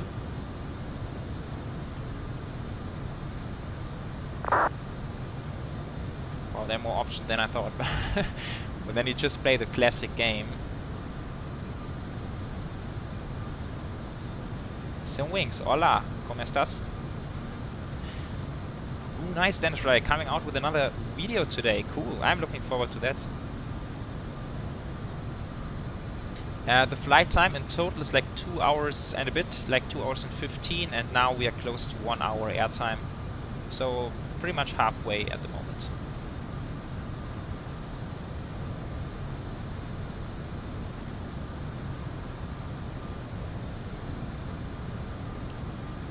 And Yannick, when you're starting the game, so we're playing classic mode,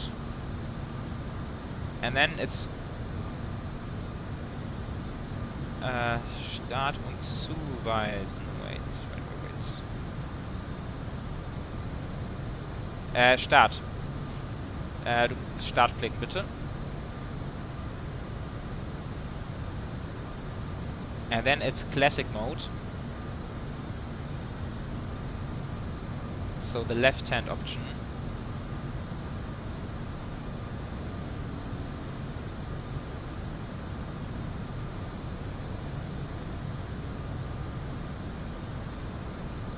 But wait, there was some... Batik 356, contact Sanjay Control 120.5, goodbye. No, Yannick, you can, the code, when you have the code, you can post it in the chat here, and then everybody can join. And just make sure on the left hand side, so left from where your code is, you have the option of settings. And there, for me it's in English, but it says show questions and answers. And this is important to be checked on, so that everyone can see the questions on their device, if that makes any sense. And then you can send the code in the chat here, and then I guess it's like first come, first serve. So I think 10 players can join, and whoever joins first is in the game. And I will try to join as well, to get in as well, and then I can show it here on the screen.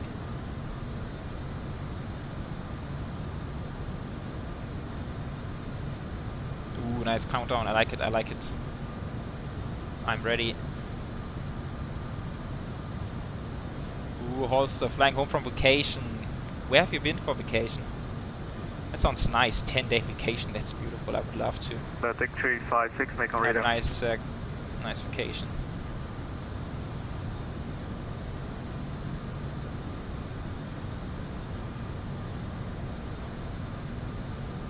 One, 2, 7, 4, 0, 7, 9. TJ. Nice.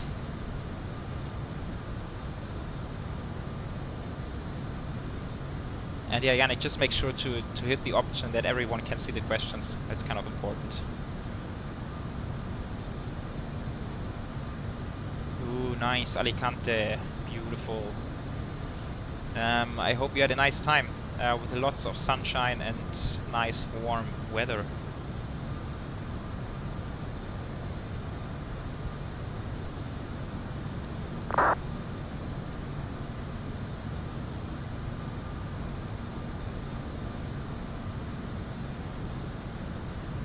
Okay, I think that's like the first Kahoot I'm participating in as a player. Hopefully I don't screw up too bad. It's gonna be embarrassing.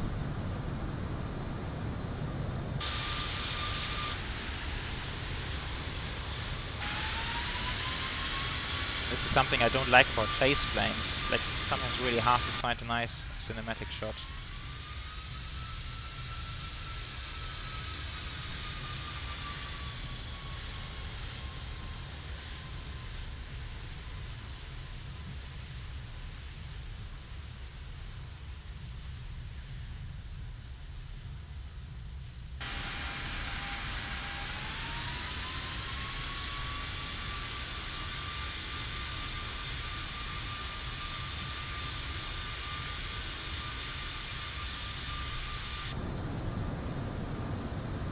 Ah, Bob, good to see you back. There's a Kahoot starting just now. I think you're just in time if you want to join.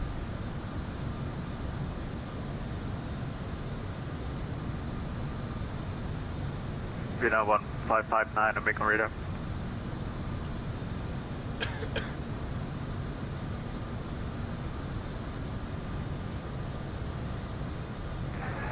One 2.5, but 3.5 because we don't do communication. Vietnam 1, making radar.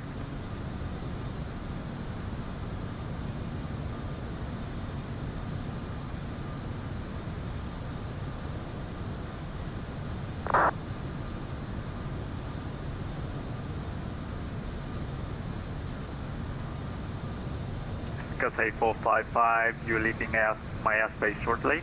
Bangkok stop line, 12 Unicorn 122, that's flight. Good flight, goodbye. 122, that's flight, bye bye, good night.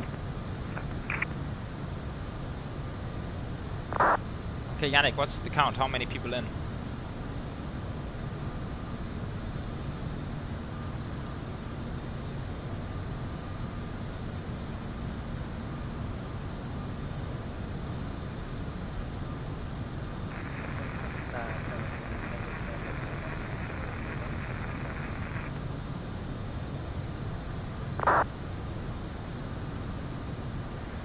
Station calling, say again.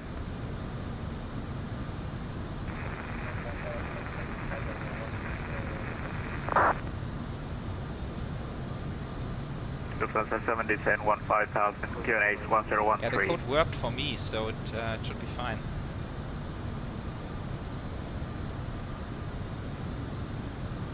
The code is further up, it's 1274079.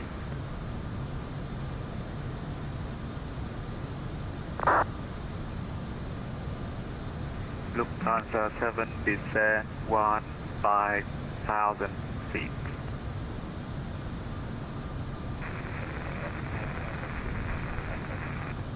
Lufthansa 7 QNH 1013.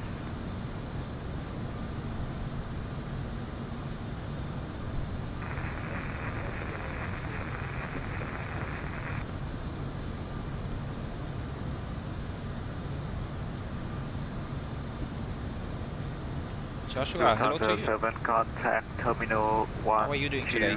5.5. The controller is getting a little bit frustrated with some people here. Right.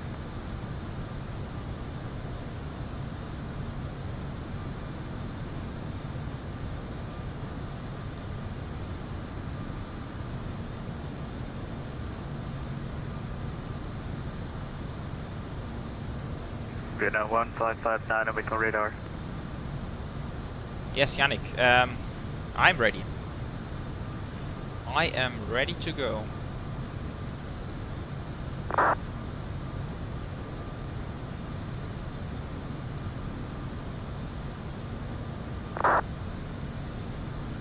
Ooh, it's starting, guys, it's starting, it's happening.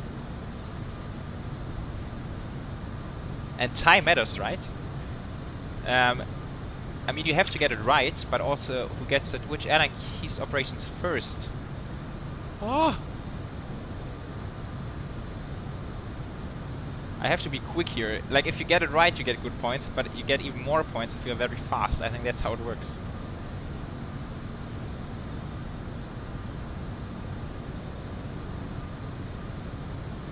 What was the option? There was Air Berlin, there was Germania, there was Meridiana, which I hit. What was the last one? I forgot it now. No! Come on! Kidding me. Now today it's gonna show that I really don't have any idea about aviation at all.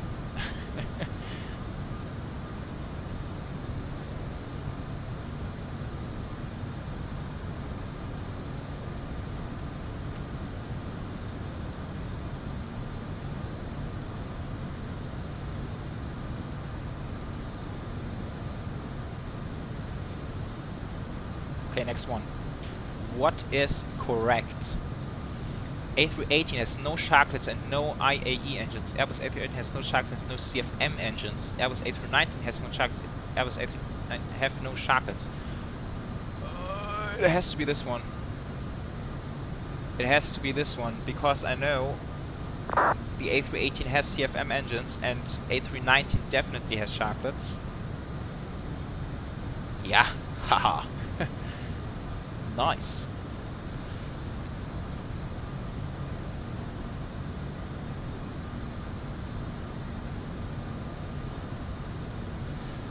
Nice one, yeah. So I guess the IAE engines are probably just a bit too powerful for the A318.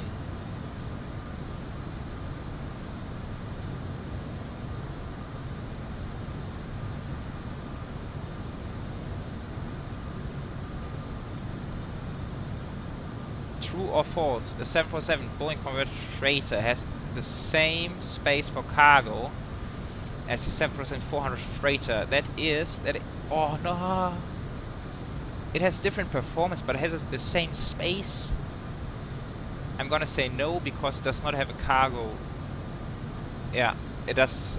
It's probably, or it might be related to the nose cargo, which of course has a different design. Interesting.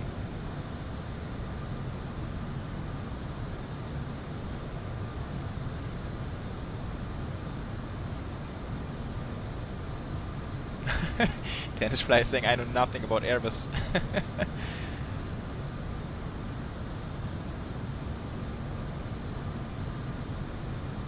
Connor saying neither do I and I build them. Wait, Connor, are you actually working for Airbus? Is that what you're trying to say here? Because of the floor of the upper deck, the high and the main cargo deck on a 747 converted freighter is less than the high of a normal freighter. Ah, okay, interesting. Interesting stuff, Yannick. That's a very good question. Ryan Gude, hi. Wie geht's, wie steht's? Which Airbus flew first? A3, it's gonna be the A330-300, I think. I think it was out before the A340, and I think it was out before the 330-200. Ah, come on. Come on, which one is it then? Ryan, mir geht's gut, vielen Dank. Hoffe dir auch. Ah ja, ist geschrieben. Alles fit. Sorry. And Ryan, how's your new computer?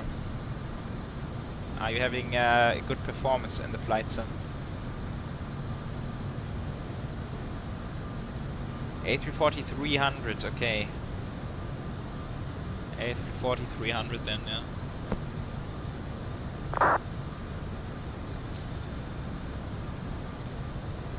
Okay, next one.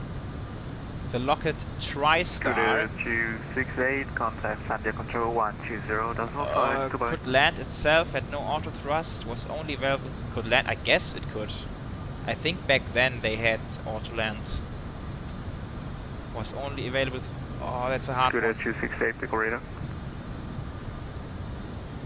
I'm going with this one. Scooter 268. Scooter 268, contact Sandia Control 120.5. Sandia Control 120.5, bye-bye, Scooter 268. I think I might be mistaken, but I think the first aircraft ever doing an auto land was a 727. And the TriStar, I think it was coming later than the 727. I might be mistaken though, not too sure. But it was definitely, I think it was available in more than one option.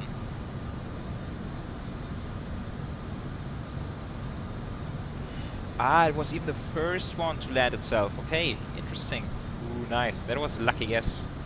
That was a lucky guess then. Oh, very cool, Ryan.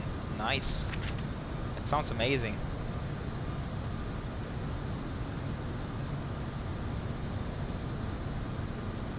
Work for Spirit, build wings for A320 and A350. Wow. That sounds super interesting. Oh, I have to focus. The 747-400 domestic is a 747 with true or false? Is a no. Express no. wing 590, contact Sandia Control 120.5, goodbye.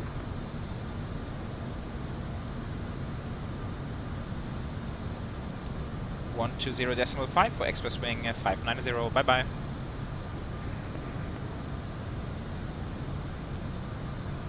Sorry, I have to. All station, Mekong radar is now closing. Monitor Unicom 122.8 and enjoy your flight. Goodbye. 205. Oh, it was correct. My answer was correct.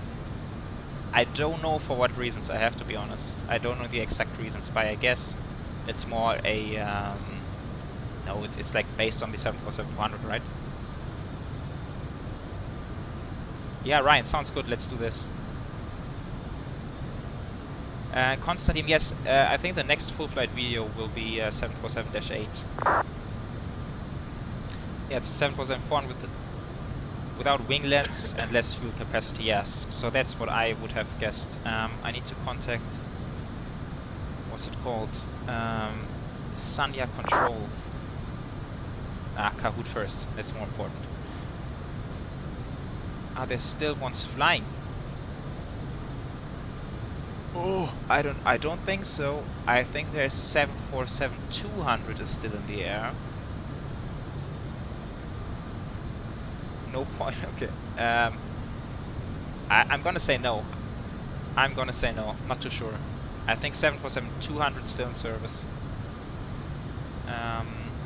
Oh, it was, my answer was wrong. I'm quickly calling ATC. Sanya Control, good day from Express Wing 590, flight level 390.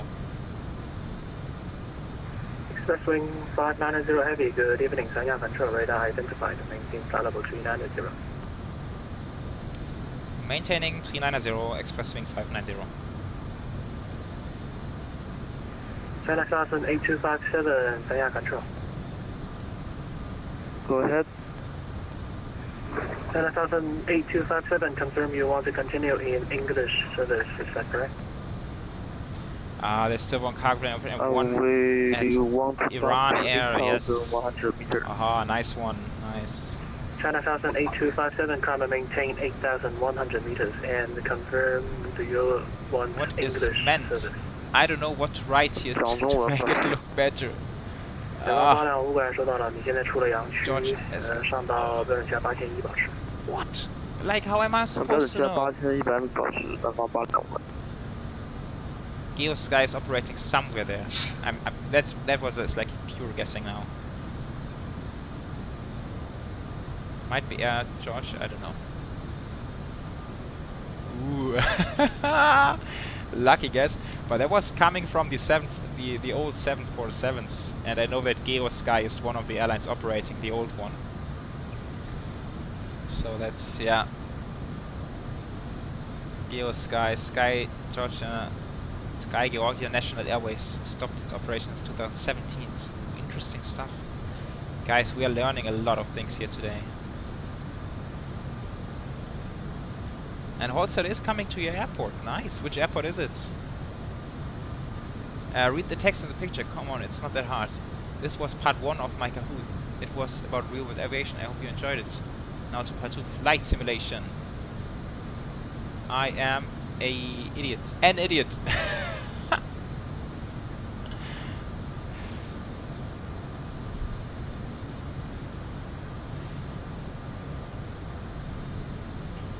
Yannick, I think you have a natural talent here for Kahoots.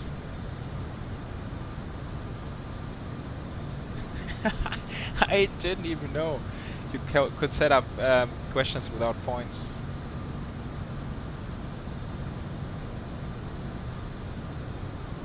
English very good.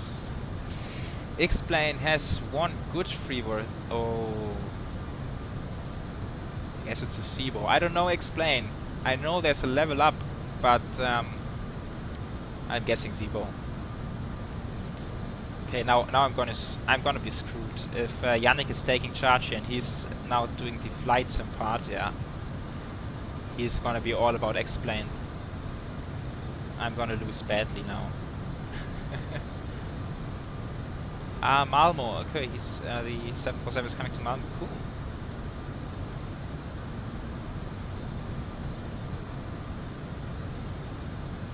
Oh, Yannick, wow.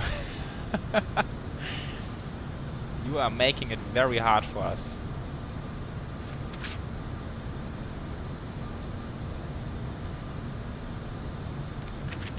Will be available for P3D. I thought it said more than one.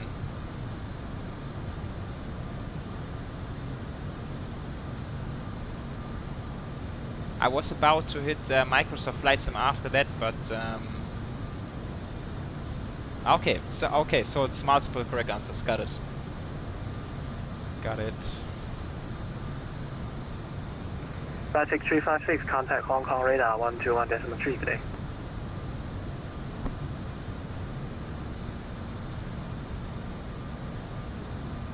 Traffic 356, Sanya control. Ah, it's called NG3, really? Wow, Yannick, like you are doing, you're making it very hard. Traffic 356, contact Hong Kong radar 121.3. I'm only having lucky guesses here. 121.3, but 356 is Why is parallel for the chase not available for Microsoft? It is in the web because it's impossible to read out because there's no need for it. I don't know. I guess it's I hope it's in development, honestly.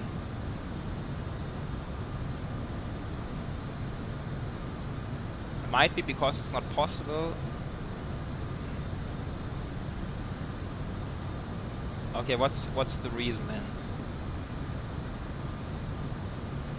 It's not okay for third-party developers. It's not possible to edit Microsoft Flight Sim's camera system. Yeah, okay, got it.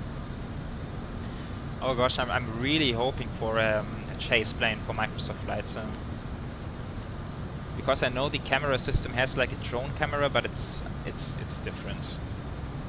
What was probably the biggest update of Lockheed Martin's P3D? Oh gosh, I have no idea. Definitely not this one. I only started out with P3D version 4, so I don't know how version 3 was, but I think it was the biggest update. Okay, lucky guess. Really lucky guess. Okay, last question coming up.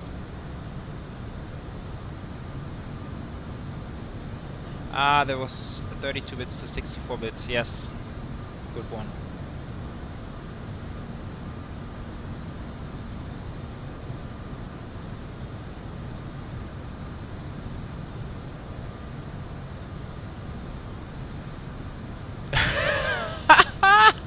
Yannick, I know what your answer's gonna be here. I know what your answer's gonna be.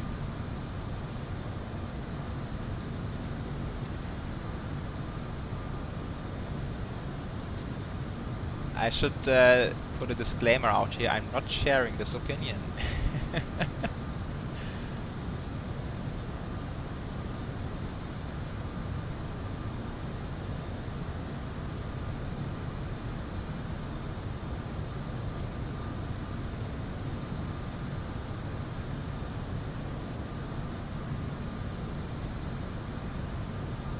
Everything is right. Okay, got it.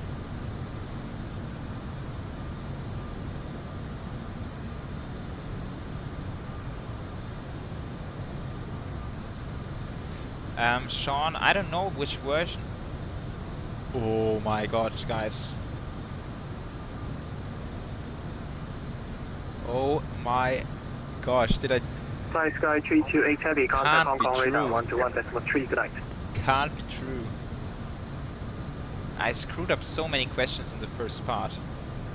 Pilot 121.3, Fly Sky 328, have a good evening, cheers.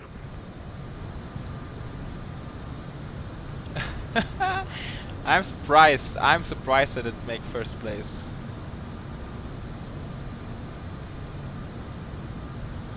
Thank you so much, Yannick, that was a lot of fun. Thank you so much for the Kahoot. I'm totally astonished I did first place.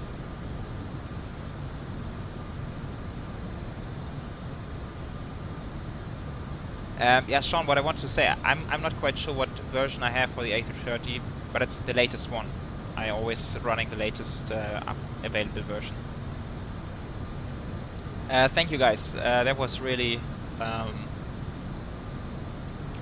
It's kind of shocking because it seems like I know more about flight simulation than real-world aviation, and I know in the real-world aviation, probably many of you guys are much better than I am.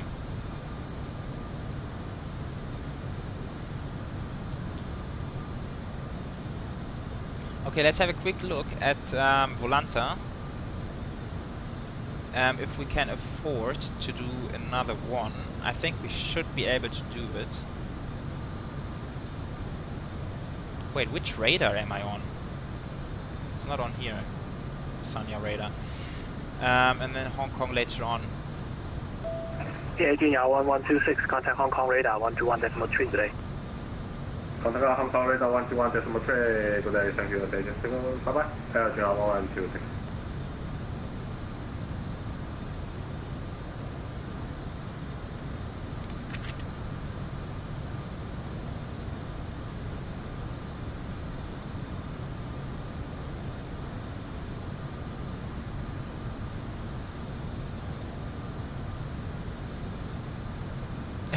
Connor, this year and last, yeah. Jet Sada, you should fly A202. Help me out here. What's a 202?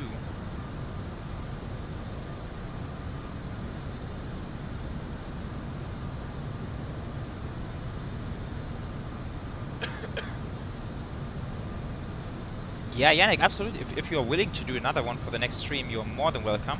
That would be great fun.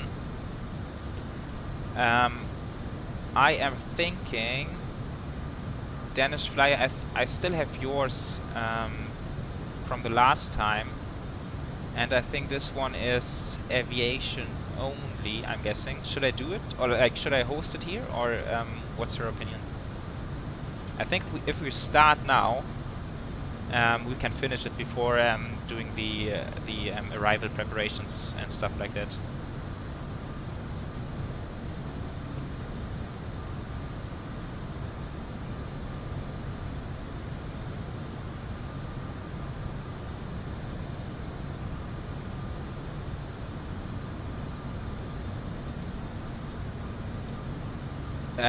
Yeah, Danish Flyer, go ahead.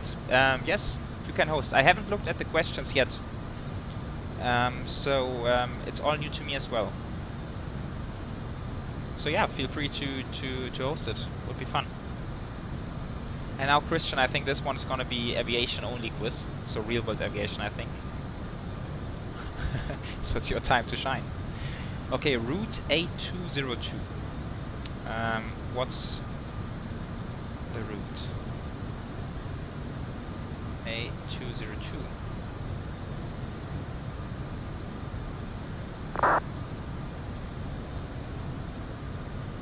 Oh wait, I'm not ready. Wait. Coverage.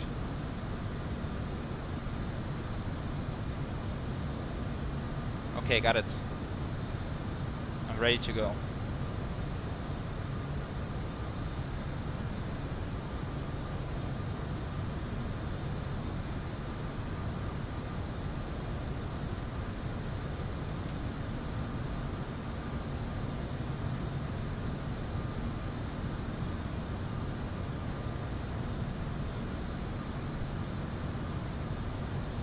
Okay, 2470308. TJ.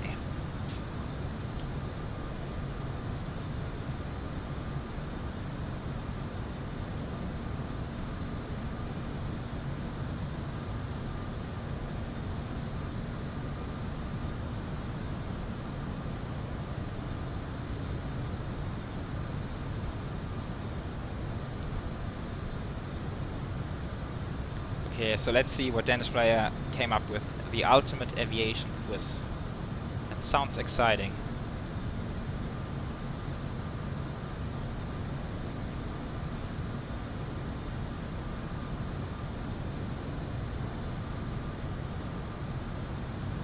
Eight players, 9 players already. Okay, people are joining. That's nice.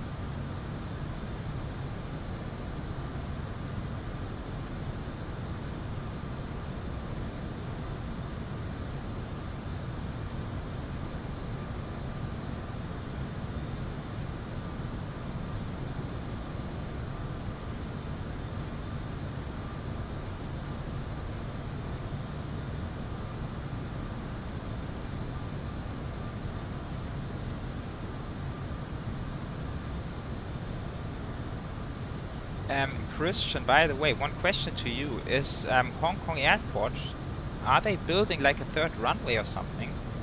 Because I'm seeing on the satellite picture or the satellite image, I now see like lots of like a artificial island just next to the airfield. It seems like they are building a new runway there. They are okay. I didn't know before, honestly. I had no idea. Wow, so the airfield is getting even bigger. Also new terminals, okay, wow. Interesting.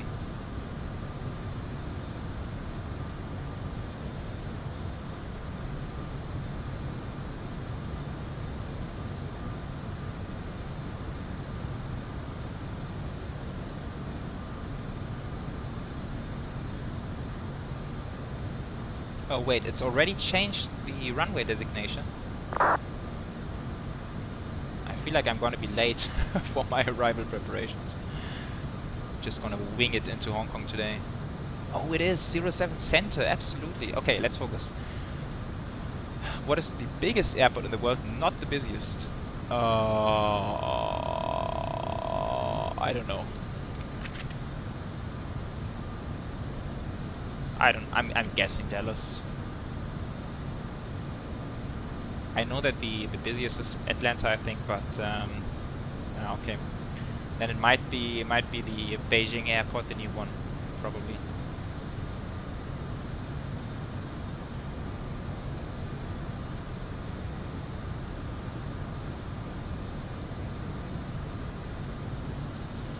Judging from this picture, what airline call sign am I thinking of?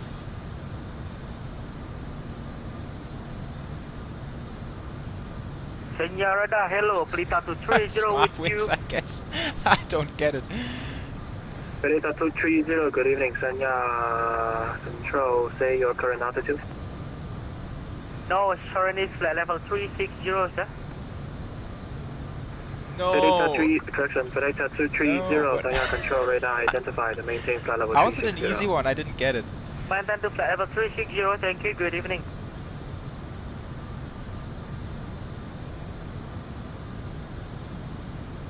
Speedbird, okay.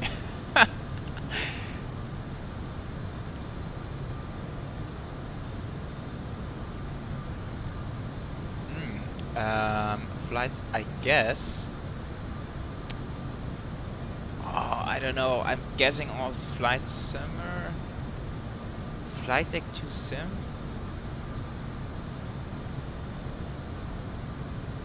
Oh, that's pure guessing. I don't know. I'm guessing it's the old. To be honest, my first guess would be at Chewy actually, but he was not even on here.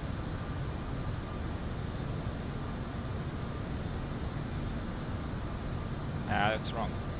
Guys, I'm losing big time here.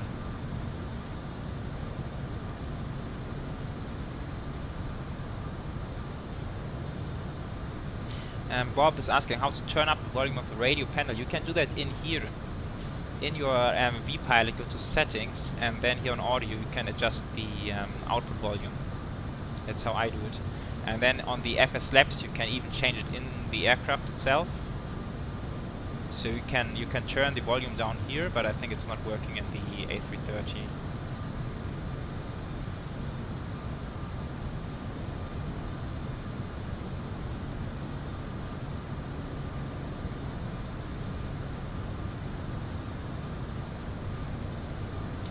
Batman Airport is really in what country? What did it say? Batman Havalan.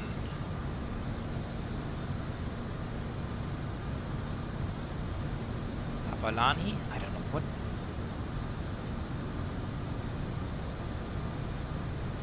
I think it's not Spain. I'm just guessing Serbia. Guys, I'm. I think winning the first Kahoot was a like a one-hit wonder for me.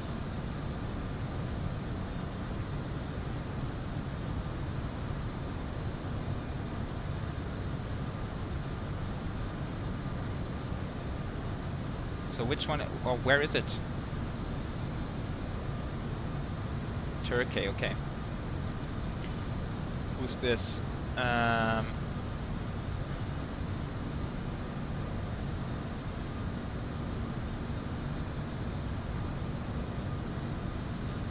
hate to say it, but that's like the only name I recognize on here.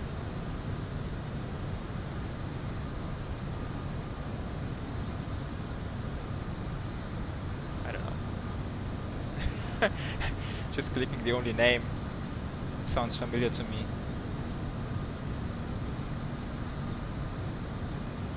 Lindbergh was probably much earlier than that, huh? Yeah.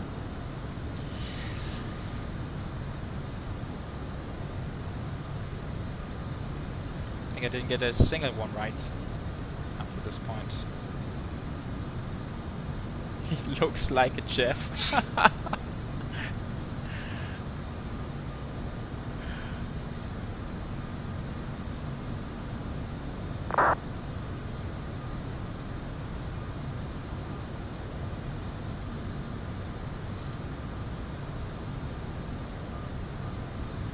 Aha, Sandberg's co-pilot on the Miracle on the Hudson. Okay, didn't know. But very interesting. Scooter 268, contact Hong Kong radar 121.3, good night. Hong Kong radar 121.3, good night, Scooter 268. That's gonna be 320s.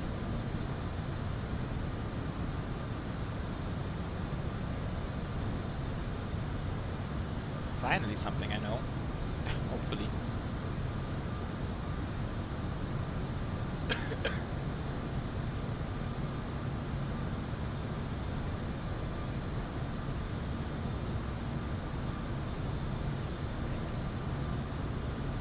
Finally scoring some points here.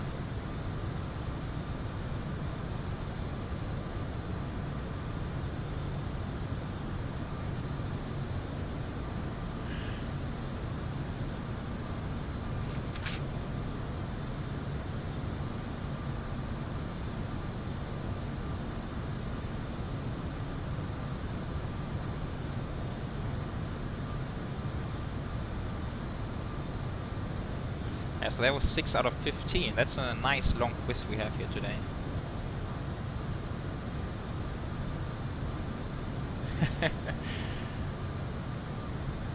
Which airline does not operate the baby bus anymore? That's BA. Yeah. I think they removed it from the fleet now. Yeah. I mean, they only had it for the London City JFK route. I think that was the only purpose of this aircraft. 南方825拐进价。站长11扇这边你是管拐8以上对吧？南方825拐，对的，我管到拐8以上。哦，那边广州他们那个拐8，他们是拐8以下还是说无限高？Force。南方825拐那个扇区是拐8以下归广州管，拐8以上归管，拐8及拐8以下归广州。哦，我知道，谢谢。那个待会再说。广州等会儿可能就下线了，到时候你可能要 Unicom 一段。Or am I just 没事儿，看能不能赶得上，我们赶不上就算了。Oh, lucky punch.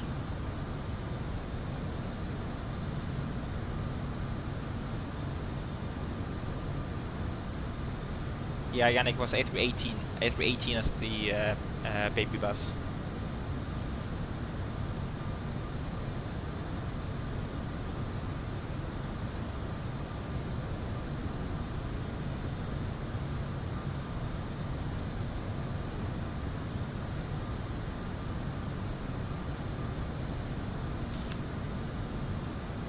That's my flight time at the moment, 1 hour 30. So after the code, I really need to start doing some preparations. Maybe just I just want to dial in my expected arrival route just to be on the safe side of things. Let's see. Arrival runway 07 center at the moment.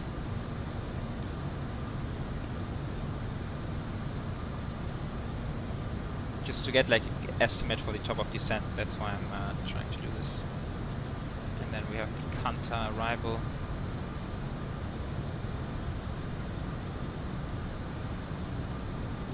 Kanto arrival, sorry. Kanto 3 Alpha. Okay, very quickly punching that in. Arrival, ILS 07 center, Kanto 3 Alpha arrival via Limes insert. Yeah, okay. 136 to top of descent. Cool.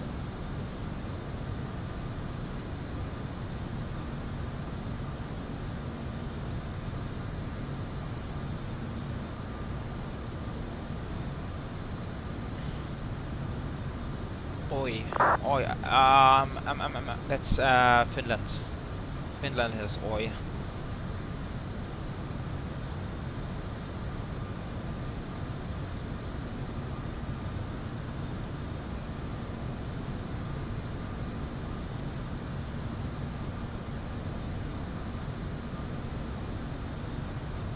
While we wait, continue on the setup. Just checking if the altitudes are correct. So we have Kanto, maximum 280, flight level 130 or above. Then we have Murray between flight level 130 and 110. That's correct. No constraints after that, and then down on Limes and down on the ILS. Okay, right. Fairly straightforward today, but we will have, of course, a closer look when we have time for that. Yeah, see, we're getting there. Express wing 590 heavy, contact Hong Kong radar 121.3, bye-bye. 121.3 for Express wing 590, bye-bye. What? It's for... But Oi is Finland, or am I mistaken? Oh, Denmark is Oi, Finland is Oscar Hotel. Oh. Shit. Okay. 121.3.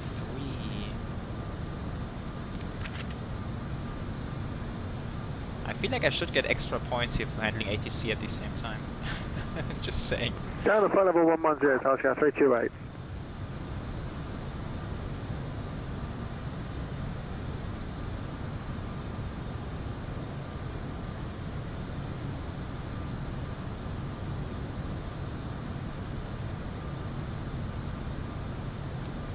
Hong Kong radar, good day, Express Wing 590, flight level 390. Express Wing 590 Hong Kong radar, identified, cleared Canto 3 Alpha arrival, expect ILS approach runway 07 center. Cleared Canto 3 Alpha arrival and expecting ILS 07 centers, Express Wing 590.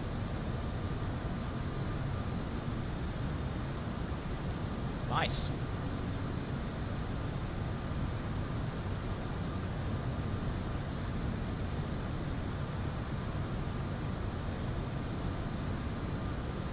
Sky 328 descent altitude Cockpit builder, hello 4,000 to you, feet, Hong how's Kong it going? QNH1020. Nice to see you here. Down to 4,000 feet and 1020 QNH on the barometer, Sky 328. Most violent aircraft crash happened on Tenerife, but what airlines were involved? That was a Pan Am, I think it was a Pan Am, the 747. It was Pan Am, and what was the other one? No, I don't know the other one, to be honest.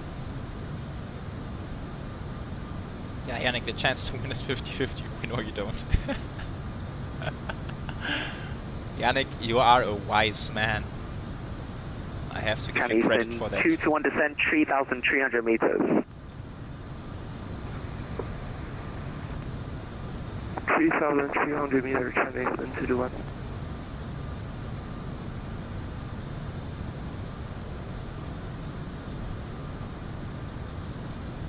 Okay, so it was KLM and Pan Am. Or am I again totally wrong? Flight level 200 dead, 407. Watch out.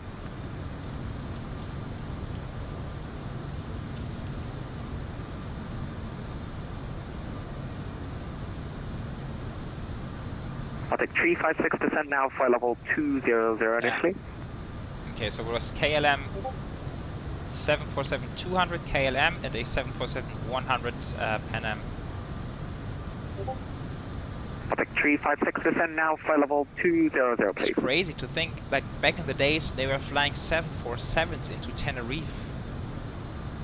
I think that's not something we would see today, although I think Iberia has been, or maybe is still, or probably has been flying I'll take 356 descent now, flight level 200 initially. A340-600s into Tenerife, and that's not too long ago.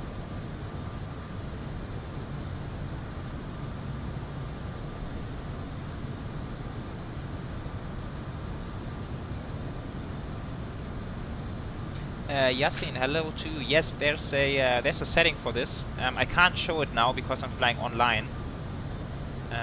One of Austria's most known dishes is Wiener Schnitzel.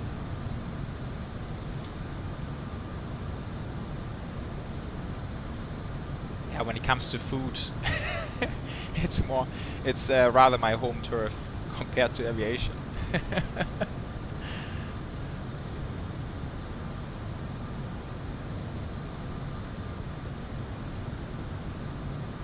Descending now flight level 200 but the 356. Thank you.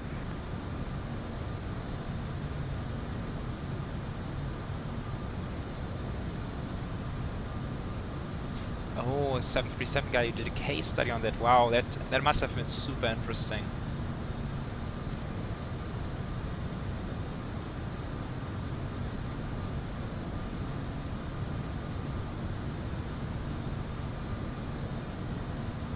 That's what I find so fascinating about any aircraft crash, are like the investigations following this and how the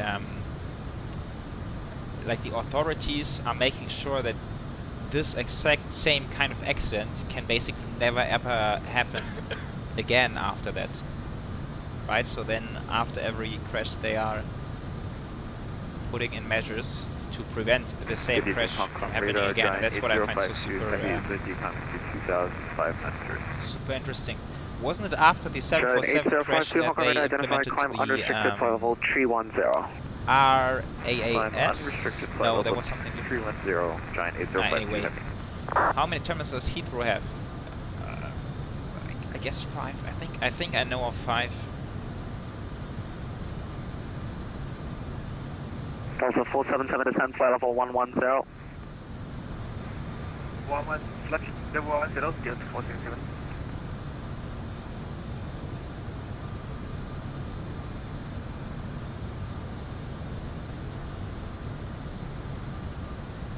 Sky 328, turn left heading 340 degrees. Left 10 at 340, Sky 328. Guys, it looks like we're gonna have ATC flying into Hong Kong, which is absolutely fantastic. I did not expect this to happen. Christian, what's local time now? I think it must be midnight by now.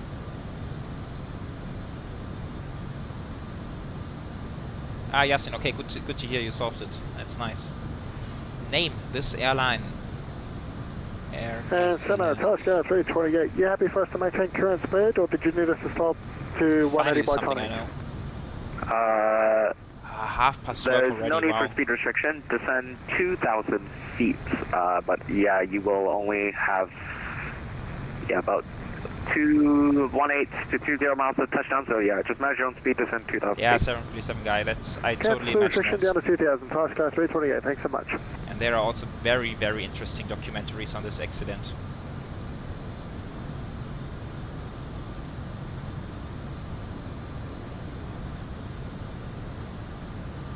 Yeah, right. This one, Mayday, alarm cockpit. Okay, now 1126 descend now, flight level 200 initially. Descend now, flight level 200, 1126. Just checking from the top of descent, so it's like 60 miles away. Yeah, we can finish it in time, that's perfect timing. Yeah. Ah, nice, I'm just seeing that you blurred out the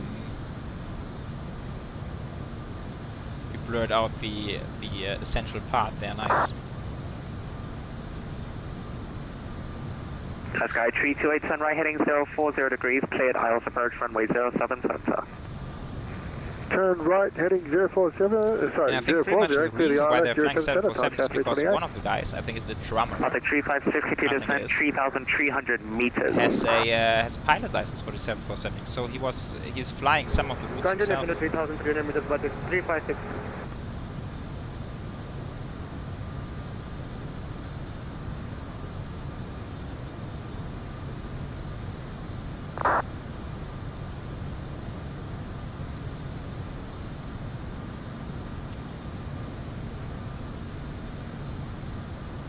Alrighty, last one. Cathay 902, expect I ILS think podium is out of scope for me.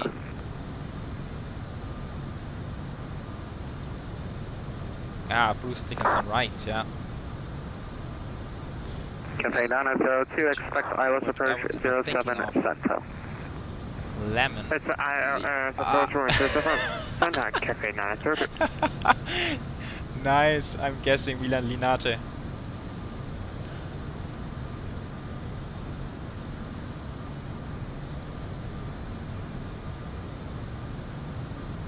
And what's the ICAO for this one? Like Lima, India,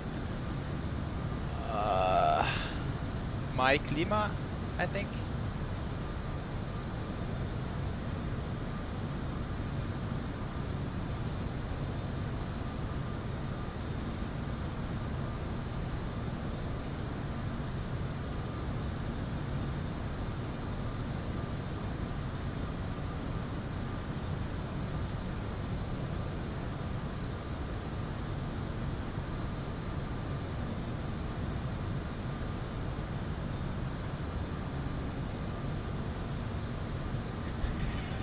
It's a lime, not lime. But what is Shit, did I get the wrong SK one? 328 contact tower 118.4, good day. Over to 118.4, Tower Sky 328, thanks for the coverage, have a good evening, bye-bye. Hong Kong I'm Roger, hello, confused. please What's Addons line? 30 with you inbound Dulop, sir. Letter 230 Hong Kong radar identified. I screwed up. Dobby.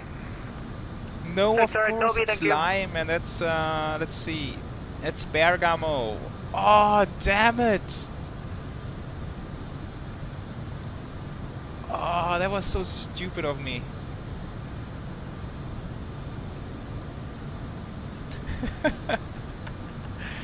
Oh, Danish fly, that was a nice one. That was a very nice one. Contact 356, upon reaching Adnan, hello. 3,300 meters at Greetings land, to reduce speed to Indonesia. 50 knots. Welcome to the chat.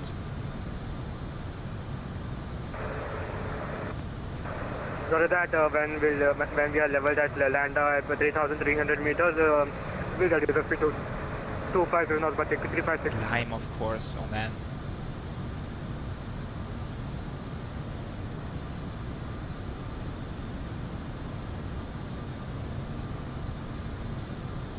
Cathay 902, direct lines descend 4,000 feet by lines, KNH 1020. Descend 4,000 feet by lines, KNH 1020. German and how awesome it is. Cathay 902. Junior 1126, descend flight level 110. Oh man, the last one was totally screwed this up. Flight level 110. Okay, 33 miles only, guys. Let's do some planning here. Big thank you to Danish Flyer and also to Yannick. Very nice to play your Kahoots. A lot of fun. And yeah, seems like in real world aviation. 477 descend I need to study a 3,300 bit more. meters. That was a lot of fun, guys. I really enjoyed it. Yeah, thank you. Okay, let's do some quick preparations. Asus is currently not online. Let's take the last one I have. Wind calm. 00. Visibility 8 kilometers. No significant clouds. Temperature 16. Yeah, so no clouds, but still visibility not quite perfect. 1020. QNH. Information Alpha, and then we have, yeah, that's an ILS-2 eventually, so we can, but I mean we're not gonna need it, but we can do it. I mean radar temperature 100, Cat 2, and then I think we can do full config. Yeah, I think we can, right? Full config, but then auto brake low should do. Okay, and then we have. So now we're on Hong Kong Center, and then I think there's going to be tower later on. Baltic 356 contact, due high approach 119.55, good day. 119.55, Baltic 356, good day. Delta 477, correction, reduce speed Nice. 250 knots. Congrats to you, man. Great job. That was not an easy one. That was not an easy one at all. 250 speed, that's the 477.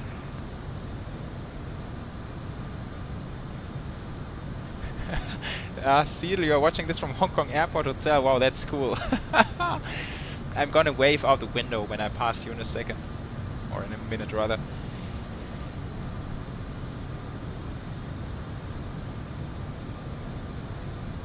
Ooh, Yannick starting the next one for the next live stream. Yeah, cool. Maybe I kind of like to stay with the topic of real-world aviation. I think that's then more people can join in. Yeah, 1126 descend 3,300 meters. But feel free to do whatever you want. I mean it's your Kahoot, you're the boss of this one. 1126. Mr. Codbeast, I'm speaking like 2.5 languages. Scooter 268 Hong Kong radar. German, English, and a little bit of Spanish. Hong Kong radar, go ahead, Scooter 268. Scooter 268, I'll be closing shortly, however, you can descend when ready 3,300 meters And at Elias does lambda, the and then Aerosoft contact A330 the have the 119 ADSU feature. It has ADSU, but not a very advanced one. When ready to descend to so we can, for example, 3,300 meters let's try and rival contact too ATIS, high maybe on it works. 119.55. Thank you, Scooter Now there is an 268. ATIS online. And Scooter 268, just confirm, only contact them at lander. Yeah, but I'm not using Contact really them using at the lander, AOC thank for you. the A330.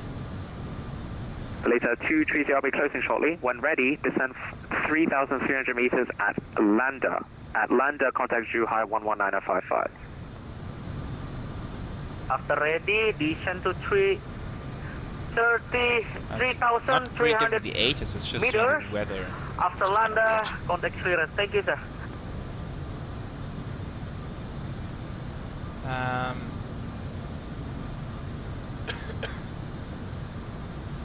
Delta 477, contact Zhuhai approach 119.55. Good day. I'm falling behind on the chat here, guys. Sorry about this.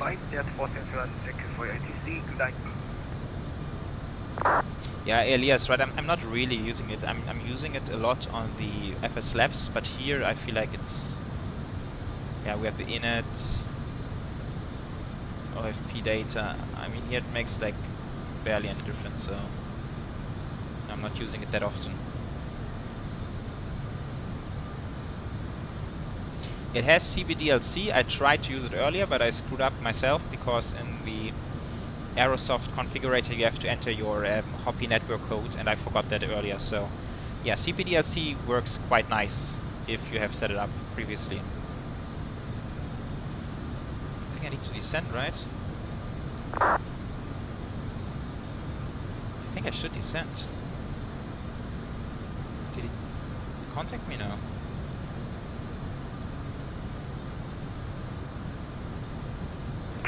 Speed 250 knots. Speed 250, John 1126. Giant 8052, I'm closing shortly. Monitor Unicom 122.8. Right, they're using meters, good point. Go on over to Unicom now, Giant 8052, thanks to ATC. Expresswing 590 requesting descent. Expresswing 590, descend via star flight level 130. Descent via star flight 130, expresswing 590. Okay, so that's still in feed now, flight level 130, but no, you're right. I think they should be using meters here. Oh, Yannick, military aviation, that's interesting. Honestly, I have no clue about it, but feel free to do it. I mean, by all means. It's an interesting topic as well.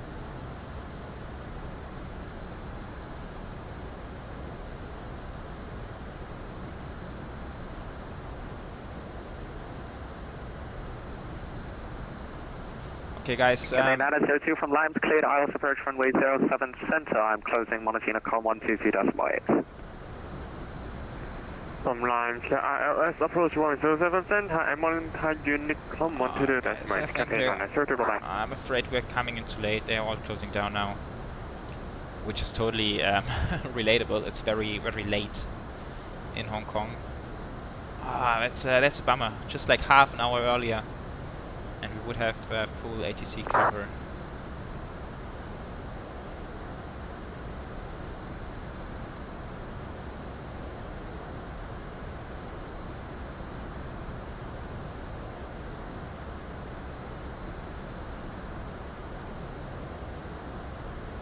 Captain Mitch, hello to you. Yeah, I mean, yeah, we are already descending into Hong Kong. That's correct, but feel free to stick around for the approach. Should be a nice one.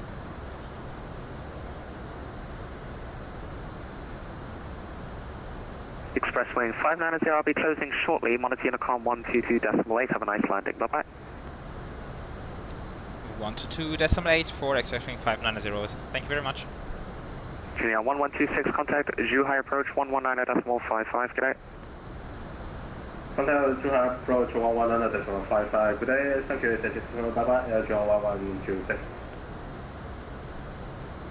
So unfortunately down to Unicom, and there I think is no other center online at the moment. Yeah, only Shenzhen remaining online, but yeah, unfortunate, but still all good. Okay, let's see. We are 1,000 feet above, which is not that much. I think we can handle. We did set auto brake low. We have checked the weather. Let's do some checklists. Road checklist. Briefing is confirmed. Ecam status is checked. Seatbelts. Yeah, we can put them on. Be a bit early. Bevel reference is not set yet. Okay, that's later on. Minimums are set and the start selector is normal. Bevel reference is gonna be 1. I mean, we are cleared all the way down, right? So let's go ahead and set it 1020.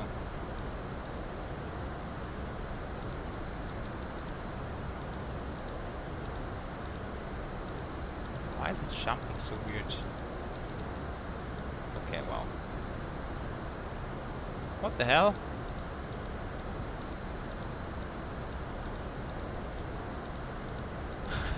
It's not working. I can't scroll up. That's odd. Okay, anyway, so that's that. Let's check some more charts. We haven't done that yet.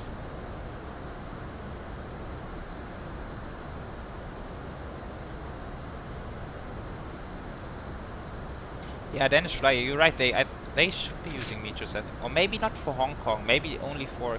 Yeah, see here they are still using flight levels, so feet. But I guess Hong Kong mainland, sorry, not Hong Kong mainland, like China mainland, probably as soon as you are going into the Guangzhou FIR, I guess they will be doing meters.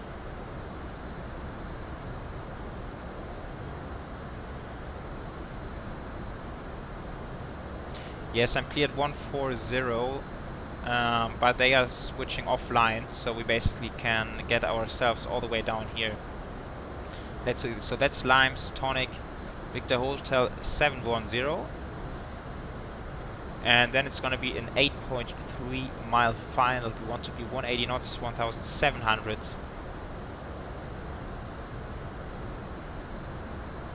Looks good. And oops. I have no idea where this airline parks, to be honest. I think we're just taking something on the terminal.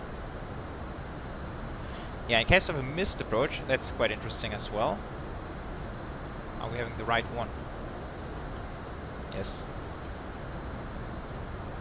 So heading 059 to DD, and then follow it around to Tuang Lung VR, and even further to Limes, and climb to 5,000 it is.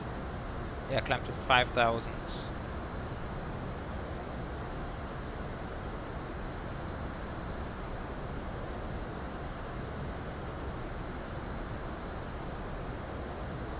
At threshold of 520, whichever is later. Depends on when we start to go around. Okay.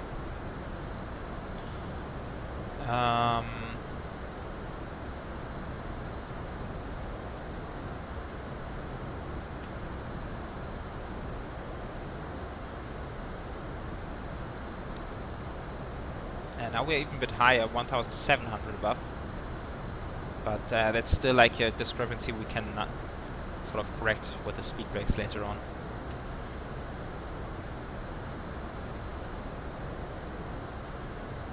Okay, yeah, so Christian is confirming Hong Kong is feet and mainland China's meters.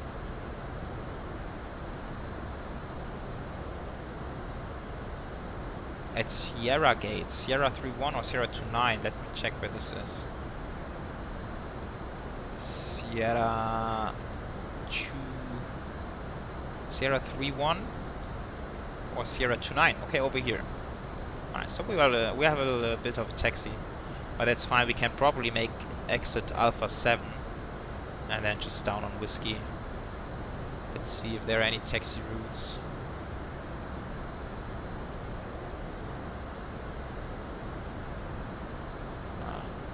Nothing. Okay.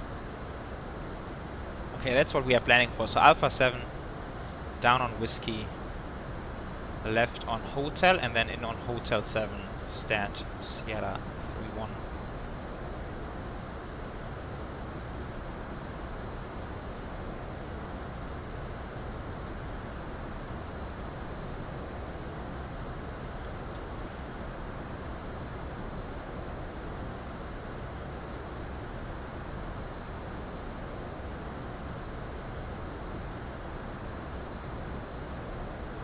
Connor, so we are taking one of the Sierras. Let me show you again. So just on the south side of the terminal, I will try to get Sierra 31 or Sierra 29, either one, sort of in the middle here. But I think if you get anyone on this side here, then I will see you being parked up there somewhere. It's calling for speed brakes, and the vertical deviation is getting even higher. Maybe I will put out some speed brakes in a second.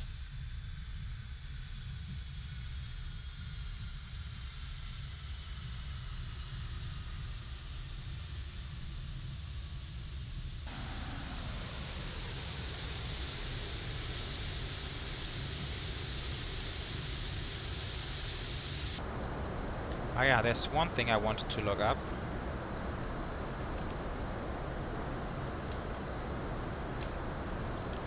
And that's the seat map.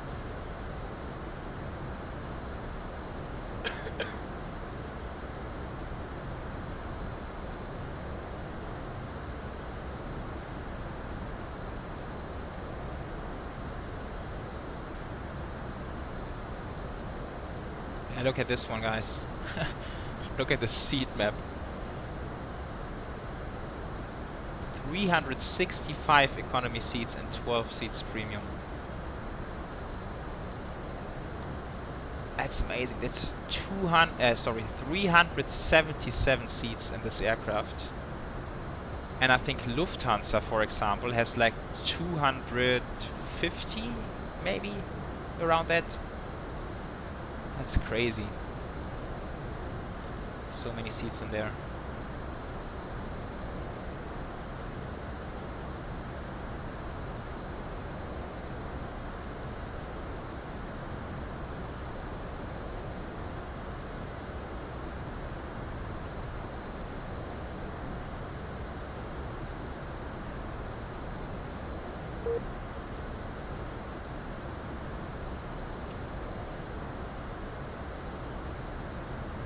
Oh, I just disconnected from VATSIM. I think there's an issue again. Trying to reconnect.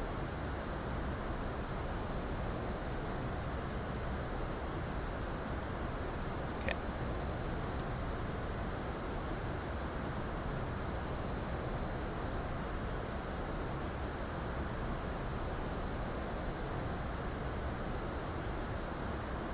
Jack is asking, do you know Richard? Yes, I know.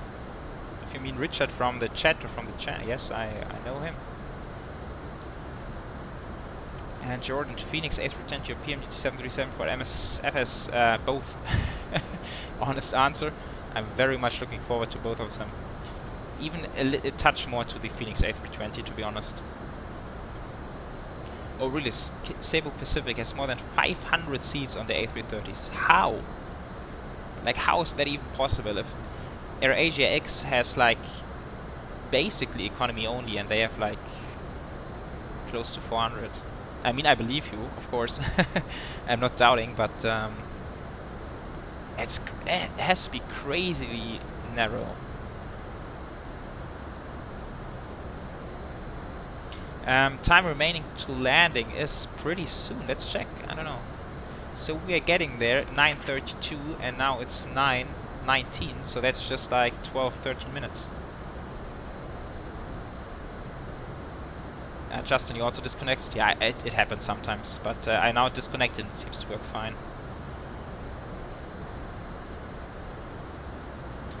John, sorry to hear you have struggles with the aircraft. Yeah, the A330 is not the best plane for this simulator, to be very honest. I feel you. Okay, wow. What happened here? What happened? Let's descend. How are we? Now it's 3,000. Did you see that, guys? It just said like 7,000. I was like, oh, shoot. We screwed up big time. Let's look below. There's Connor somewhere down there. Should be. Connor, are you already on the ground or still in the approach?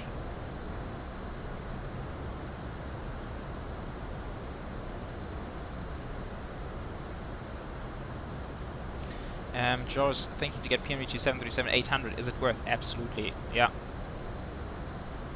At least that's my feeling.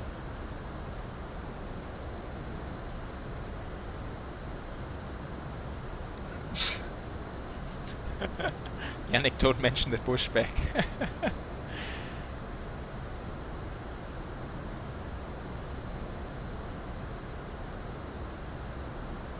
Adnan, nice to meet you as well. Hope you're doing fine.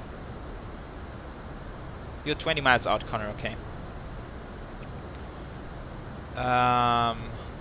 Nice. There's not a cloud. Oh, there are some clouds back there. And we have to remember turbulence, right? Somewhere on the charts. Not sure if I can find it now. It's probably in the.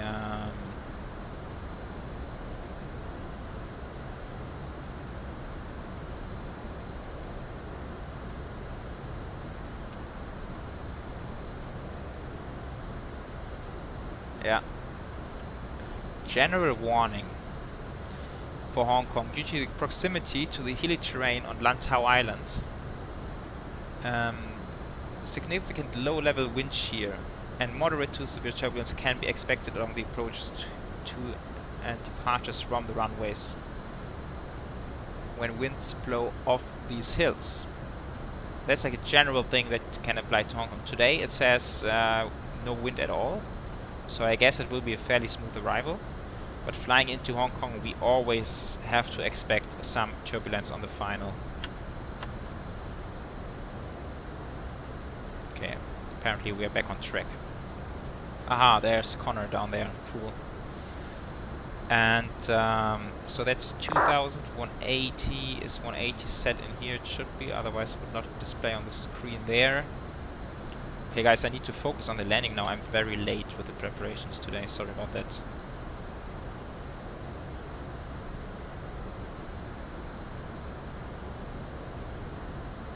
Yeah, Adnan, I remember. You are from Indonesia, I know. You said it before. I remember. Okay, 436 packs, but that's still quite a lot. That's a lot of passengers in there.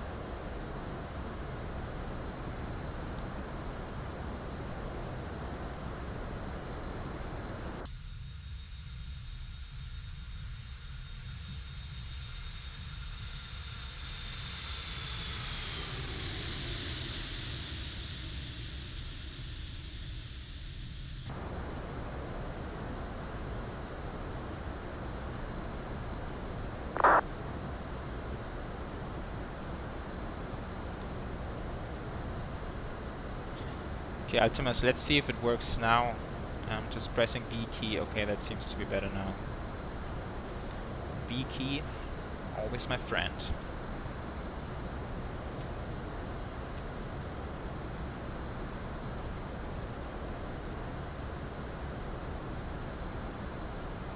Yeah, we don't have a lot of extra fuel, but I'm quite sure we can, in this situation, we can commit to Hong Kong. I don't think Macau airport is the better option. It's somewhere over there. I think it's down on this artificial island. That's Macau airport.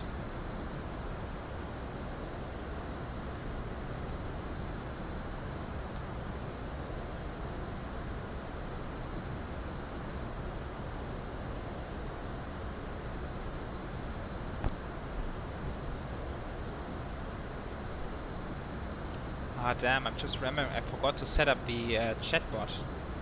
Actually, I wanted to start working on a proper chatbot to also have like a landing rate guess and all this kind of stuff, but to be honest guys, I completely forgot about it. I will try to have it up and running next time.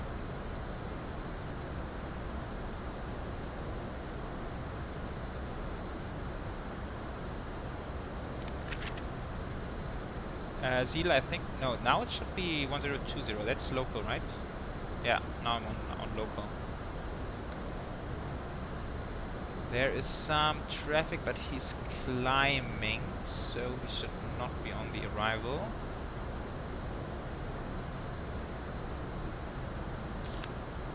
Ah, there he is.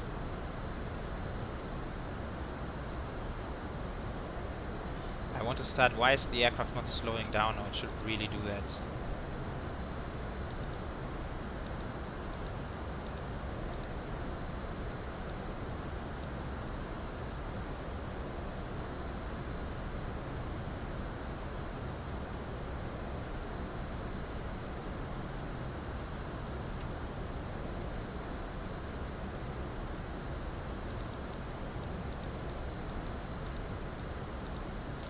Okay, speed all the way down to 180.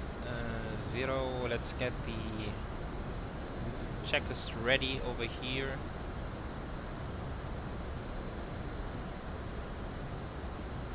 Why can I not scroll down further? Okay, that's it. Okay, flaps 1, speed checked. Flaps 1.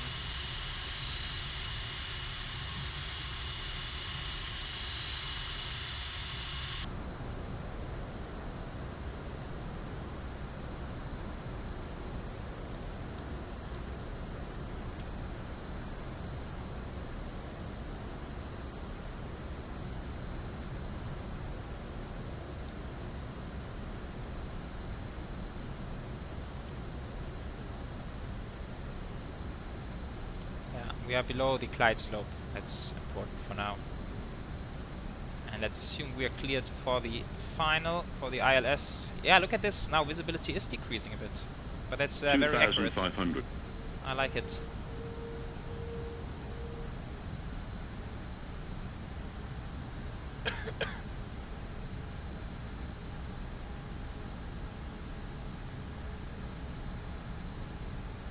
Okay, localizers captured. Lock star 8 miles out. Let's go flap 2, speed checked, flaps 2. Slow down a bit more. Let's take a nice and slow arrival here.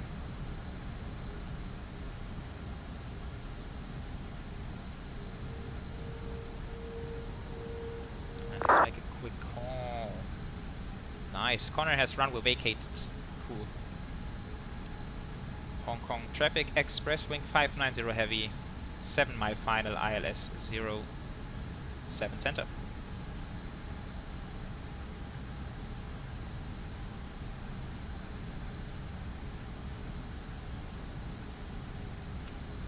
Okay, let's slow down all the way. We have a full config landing today. Auto brake is set to low. The ground spoilers are armed. This is coming to on. Gears coming down. Glide slope should be captured any second.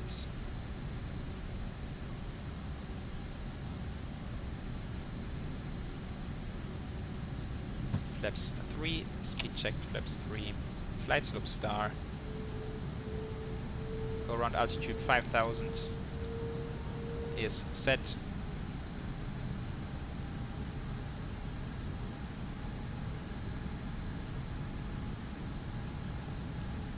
And flaps 4.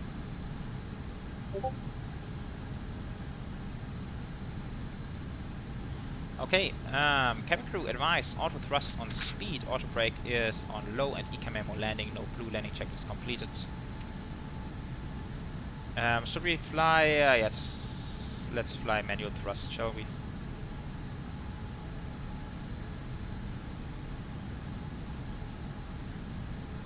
It's not disconnecting with my button. Autopilot off, my aircraft, manual thrust.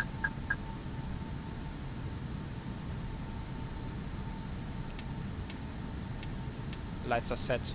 1,000.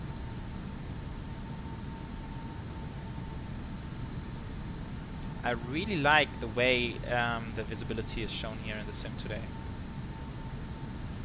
I mean, we can see quite a bit. We have a visual on the runway already, but it's not perfect visibility. Approaching 07 left. A bit fast.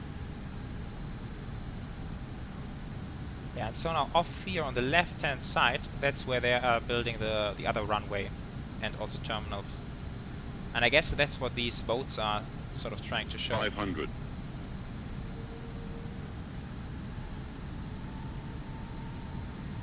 $400. A little bit low now, correcting.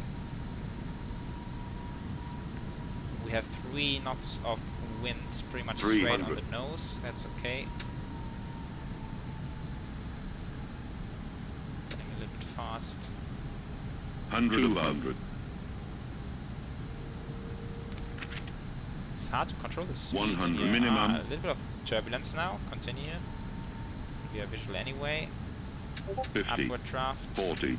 30. 20. Retard. 10. Floater. Ooh, big 5. float. Come on, get down there. There we are.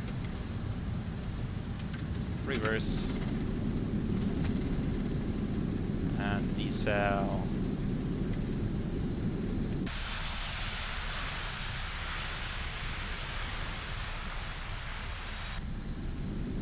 Nice. Idle forward, manual braking. That's Alpha 7. Perfect.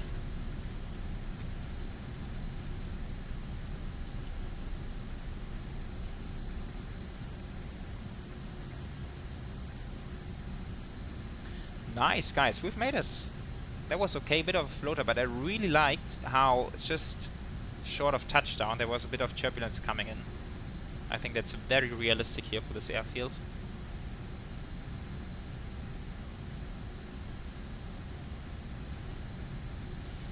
Good, good, good. And that's Alpha 7 exactly as we've planned it.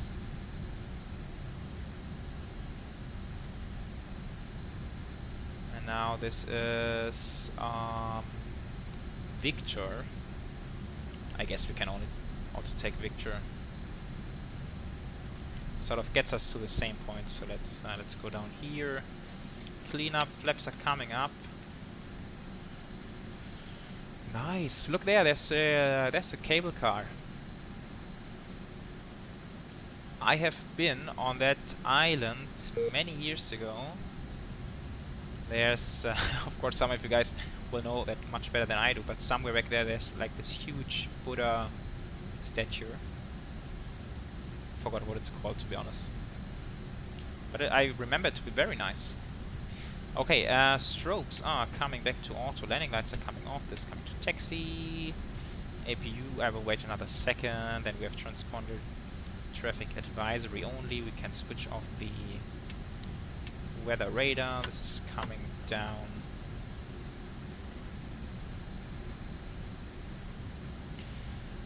Thank you, guys. Yeah, I'm quite happy with the landing. A little bit of a floater there, but it's okay. We were well within the touchdown range, so that's all good. Adnan, no, I don't speak Indonesian. Javanese also not. No. Sorry about that. Okay, we will take Victor 4. No, we have to go one further. And then down on Juliet.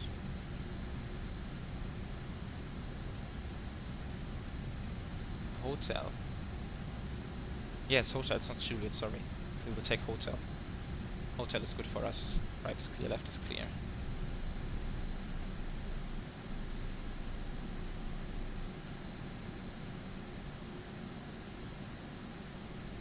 Yeah, Hong Kong Airport, really one of my favorite sceneries in this sim. Amazing scenery. And also I really enjoy flying in and out of Hong Kong because of the like terrain surrounding the airfield, and then you have like these high-rise buildings. And then the city, of course, back in that direction. It's a very enjoyable scenery.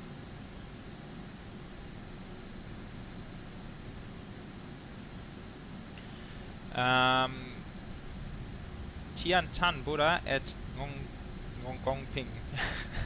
Sorry, I probably pronounced it very wrong. But yeah, that's the one. And Flo, Frankfurt Flyer, yes, I will try to replay. I can use Chase Plane to replay. I haven't set up the other replay tool, but I will try. Good point.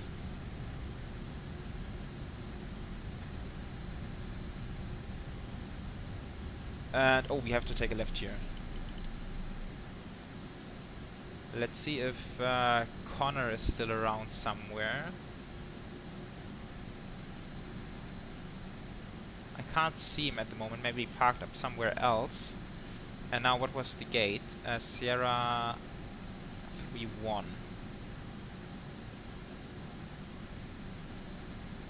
Yeah, back there. Cool. Oh, APU, I forgot the APU. First officer item, right?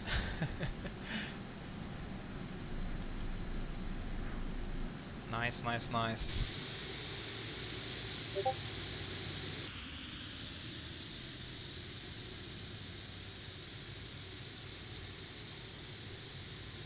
Ah, you're Sierra 2.5. That's odd. Why am I not seeing it?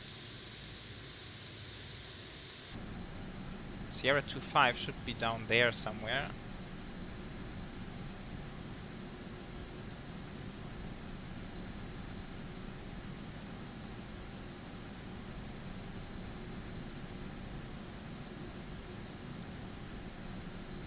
Okay, Sierra 3.1.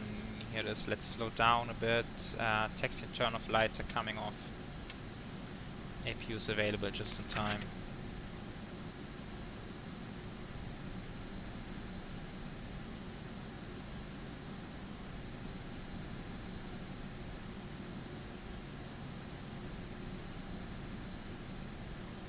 Seems like the jetways are parked a bit far into the parking spot here, so I might hit them.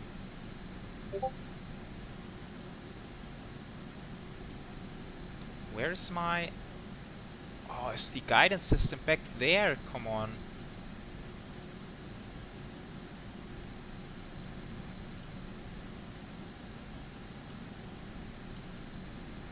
Ah, that's odd. Why is it over there? That makes no sense at all. Should we... Okay, I'm hold it here. Let's have a look outside. If that makes any sense at all.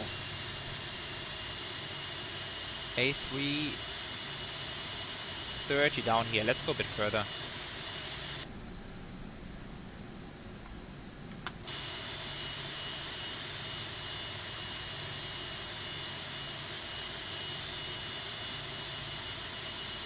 Here we are.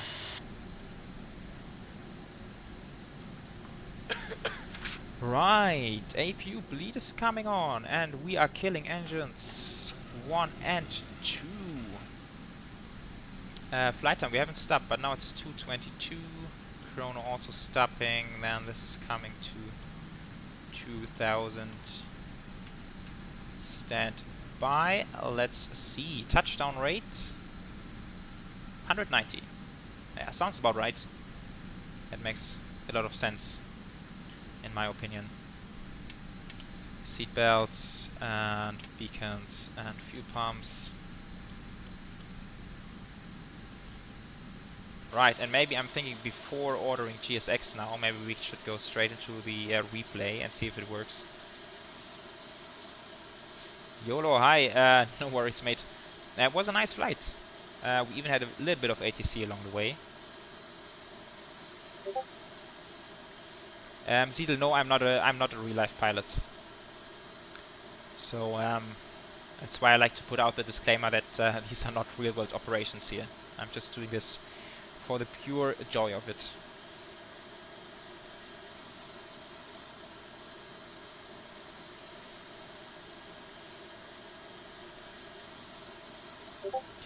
Alright guys, I will try. Ah, that's why I'm not seeing you. Got disconnected again. Okay, some network issues here. Let's try. There you are. Okay, sorry, it was a mistake on my end then. Didn't have network connection. But how was your landing, Connor? Hope you had a good one as well.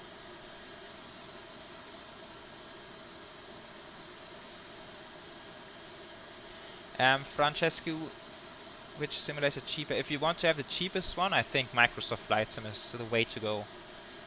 But it's also like, I would anyway recommend Microsoft Flight Sim for starting like a new sim for now.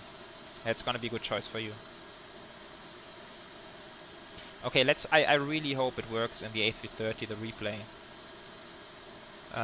Last time you guys helped me out a lot here, so I hope it's gonna work again.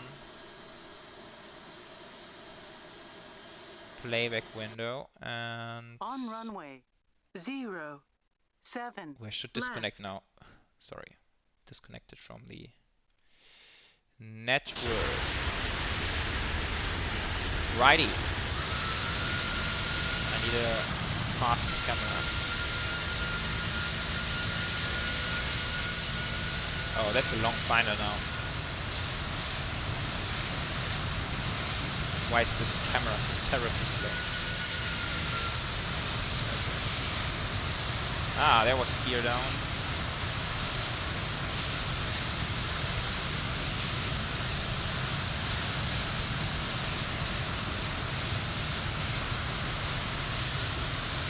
.247 feet per minute. That's also a good landing. That's yeah, that's a very nice touchdown rate as well. I'm quick checking what Volanta's giving.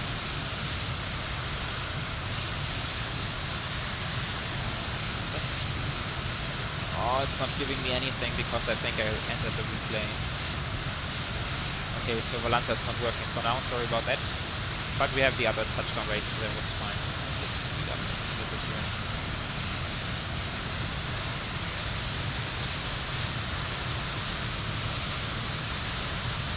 Okay, but the chase plane replay seems to be working rather nice with the A330.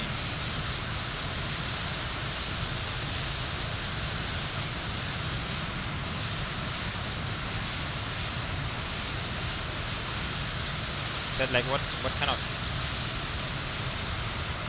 camera should I do for the landing? Maybe just something like this.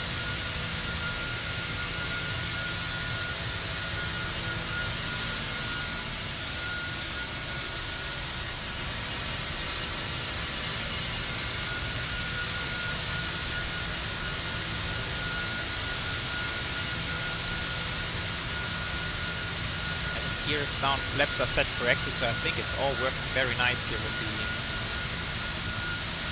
chase plane replay.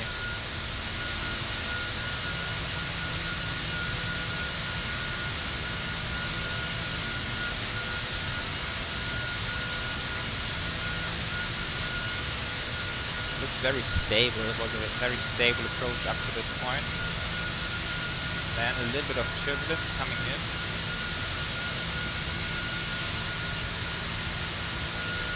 There's a flare, and now there's just a touch too much flare. And then it's wheels down. Okay, sound breaking up now.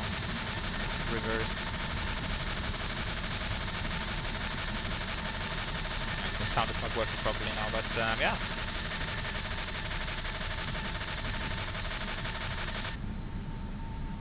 It was nice. It was really just the last little bit of flare. Was a little bit too much. Other than that, quite nice. And back we are at the gate. Here we are, guys. Alright, folks. Alright. That's that. We have made it to Hong Kong. Yannick, ciao. Thank you so much again for the Kahoot. That was great fun. And hope to see you next time as well. Maybe with another Kahoot, who knows. Let me try to disconnect GSX just for the looks of it now. Like that, and then opening some doors. Traffic cones, wheel chocks, external power. Doors. 1, 2.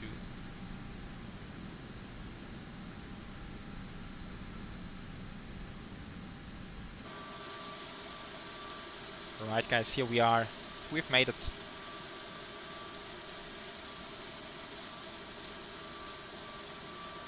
So yeah, that's I'm thinking about if I have any announcement to make, but there's not too much to say. Next content you will see will most likely be a full flight video. Throughout next week, maybe next weekend. Let's see about that. And yeah, maybe a little bit of a heads up, in like 3 weeks from now we are moving to another apartment, and I really hope it will not compromise my flight sim schedule. In theory it should work out nice, but yeah, in case you experience a little bit of a sort of lack of content from my side in 2 or 3 weeks from now, then it's most likely related to moving to another apartment. But yeah, as I've said, I hope everything is going smooth, and then it should be up and running fairly soon. A flight to Quebec City. Yeah, is there any scenery for Quebec City? Would be nice, absolutely. Justin, thank you so much. Have a good weekend as well, and hope to see you here as well next time. So guys, yeah, thank you so much for tuning in as always. I would really appreciate if you can leave a like if you enjoyed the stream. And other than that, I am looking forward to meet you on the next live stream as well. It would be great pleasure having you around as well. And yeah, really getting into this Kahoot stuff. So maybe for the next live stream, we will have another Kahoot coming up. That would be great fun. And thank you so much, everyone. Have a beautiful weekend ahead. And take care. Bye bye.